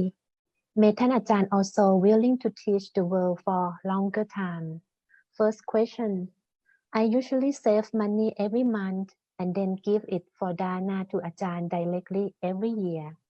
May I have the opportunity to do dana to Ajahn since it is still pandemic? Yes, you can contact the reader of your question right now. Kun La, she can help transfer the money. Okay, just contact Kun La. She can help you with your dana. And second question, what kinds of good habits to contribute to ease body aging? Does eat less, sleep less, and meditate more will do? Yes, just eat enough, sleep enough, not too much. Moderation in eating and sleeping, and do a lot of meditation. This will provide you with longer life. But again, there's also some other factor that might not let you live longer, such as your bad karma that you have done in the past might interrupt this process also. But you can do what you can do. With the bad karma, there's nothing you can do now because you already have done it in the past. But you can stop doing the bad karma, the new bad karma now, and try to meditate and do dana, do good things. This might help you to live longer. Next question from Ludin from Tangerang, Indonesia. What is the thumb rules to teach my kids samatha bhavana? They have simple mind and would be able to absorb anapanasati easier. I'm afraid that they might swing to dukkha, sukha, or other difficulty. Oh, don't worry. Meditation practice will only bring benefits if they know how to do it properly. So just tell them to do it. By doing meditation will make them happy. They'll get rid of the stress, the anxiety, and the worry. Next question from Hendrik from Bongor, Indonesia. What are the options to correct more sati from a timid person? When I'm facing scary sounds or sights, I usually become more alert. But going to scary places only can be done only certain time. So if you cannot go to scary places, you might use fasting to help you have mindfulness. And by eating less, if you can fast or eat only once a day, for instance, then this will make you more alert, more mindful. Next question from Xiao Chang. พระอาจารย์ can a deva obtain sotapanna or only human being can obtain sotapanna? A deva can access sotapanna if he or she has enough wisdom to see to let go of the three fetters. The first three fetters, Sakaya Ditti, Silapata Paramasa, and Vichikicha. Or else, they might need to listen to Dhamma talk from the Buddha or from his noble disciple, who has the psychic power to be able to connect with them. Like the Buddha taught his mother. His mother was a deva, and the Buddha used Upajara Samadhi to have this psychic power to connect to his mother. And he taught her for 3 months, and then she became a Sotapanna after that. Next question from Ellie Hassan. Good evening, Ajahn. Hope you are healthy. Ajahn, when focused to breath, no more recite, telling the truth, still cannot feel the breath in and out around the nostril. But I realize there are abdomen up and down. Please give advice, Ajahn. Thank you. You can watch the abdomen. If you cannot watch the breath at the tip of the nose, then you can go to the abdomen and keep watching it. And don't go someplace else. Try to stay in one place. Don't go because you want to move around. If you cannot watch your breath at the tip of your nose and you can see the breath in your abdomen, then you can use the abdomen as the point of focus. But once you choose it, you should move it to other place. But because if you keep moving around, then your mind cannot become still. Next question from Aini Lam. Hi, Pra Ajahn. Could you please explain on nimitta? Thank you. Nimitta means vision or visual objects in your mind or objects, mental objects. It doesn't have to be just visual. It could be sound, it could be smell, it could be anything like that. And they are all nimittas. Next question from Liao Yin Meng. Apart from celebrating Visakha Day tomorrow, how can one truly and sincerely reflect upon oneself on the significance of Visakha? Thank you, Metta. Well, you have to know what Visakha is about. It's about the Buddha.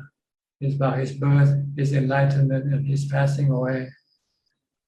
And then if you want to learn more, then study the life of the Buddha, the biography of the Buddha, which is, I think you might be able to find books or even videos telling you the story of the Buddha.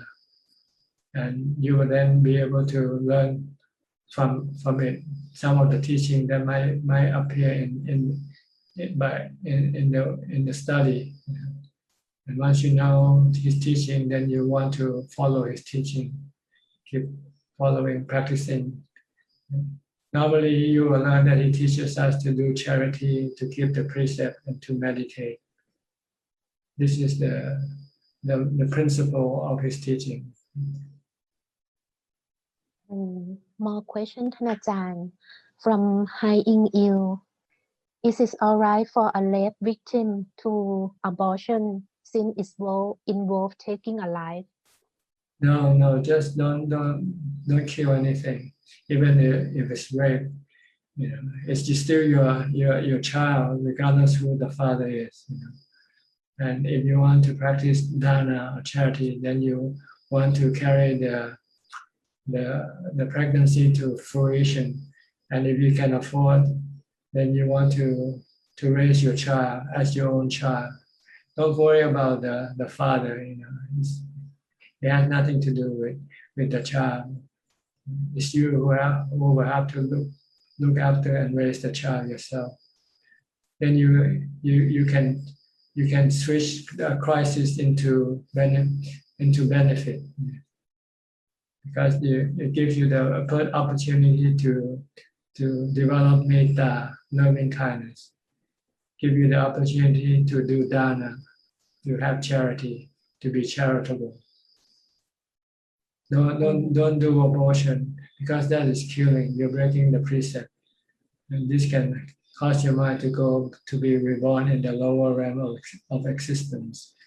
But if you carry the child and raise the child, you will uplift your mind to the higher level than human. When you die, you will be reborn in the heaven realm, in the Deva realm. And last question from Hai In Il. Since Buddhism do not believe in a soul, is it our karmic energy or our mind consciousness that is reborn?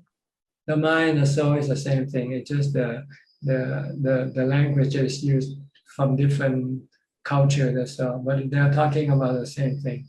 They're talking about the non-physical part of us. You can call it the spirit, you can call it the soul, you can call it the mind, you can call it the heart. These are all the same thing, the non-physical part of us, the one who thinks, the one who knows. And this one doesn't die. This is the one that takes up new birth after the death of this body. If you want to stop it to continue on taking new birth, you have to practice meditation to stop all the cravings, the 3 cravings. Then there will be no rebirth. Okay. All right. Anybody would like to ask any more questions? Please go ahead. You can raise your hand and unmute your microphone.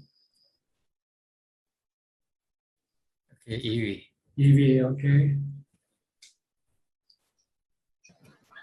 Ajahn, tomorrow is Vesak Day. What can I do as a person who doesn't go to monastery? You don't have to go to monastery to celebrate Vesak Day. You just do dana. You can keep the sila, keep the precept, keep the 8 precepts, or the 5 precepts, and meditate. This is called Patibat Puja, giving homage by practicing the teaching of the Buddha. I want to fasting tomorrow. Fasting is just a tool, not you. When you just don't fast, you fast and then you have to meditate. Just meditate and just fasting doesn't do any good. Fasting isn't part of the path. It's just the tool you use to help you practice easier. Okay, Ajahn. And I hear a news that the one person who is the senior meditation, a famous meditation teacher from India, he said that COVID will peak in 2028 year. Can this information be trusted, Ajahn? Well, you have to prove it. Because all is anicca, Ajahn. I know, you have to prove. The Buddha said when you hear something, don't believe it right away and don't disbelieve it right away either. You have to wait and see whether it's going to happen or not. It's going to be true or not. Because I want to see to come Ajahn place and meet Ajahn King too. But if... Well, you have to look at the truth. The truth is nothing is certain. The future is not certain. What's going to happen tomorrow? Maybe I die first, or maybe you die first, or maybe something else happened. Okay, so don't worry about the future too much. Just concentrate on the present. Keep the mind happy in the present, and then forget about the future or the past. It's not here yet. It's the present that's happening right now. You want to keep the present happy. Don't let the past or the future make your mind unhappy. Okay, Ajahn. Ajahn can explain to me what is Kamathana, because this word Kamathana ever appear when I meditate. Kamathana means the 40 subjects of meditation, such as Anapanasati, Puttanusati, Dhammanusati. These are the 40 Kamathanas. They are objects of meditation or subject of meditation. You use as an object of your meditation. When you use Anapanasati, you're using a Kamathana. When you recite Buddha, you're using a Kamathana. When I see this Kamathana, I see the nimitta is two school has a blood, and they just like that. Just know them, leave them for what they are. If they don't do any good for you, just forget about it. Okay, Ajahn. Just like that. Okay then. All right. Thank you. Anybody else would like to ask any question? We have 2 hours and 15 minutes into the meeting now. Perhaps if nobody else would like to ask any question, maybe it's time for us to say goodbye for now. Okay? All right. Thank you very much for your participation. I hope this Dhamma discussion will help you advance in your practice. In the meantime, stay healthy, stay safe, and be mindful and keep on practicing. I'll see you again next week. Good night. Goodbye for now. สาธุเจ้าค่ะ Thank you, Ajahn. Thank you, Ajahn. Thank you, Ajahn. Thank you, everyone. Thank you, Ajahn. Yeah, everyone. Yeah, I mean, bye. Good night. Good night, Kun Amin. Thank you, Ajahn. Bye. Bye-bye, everyone. Bye bye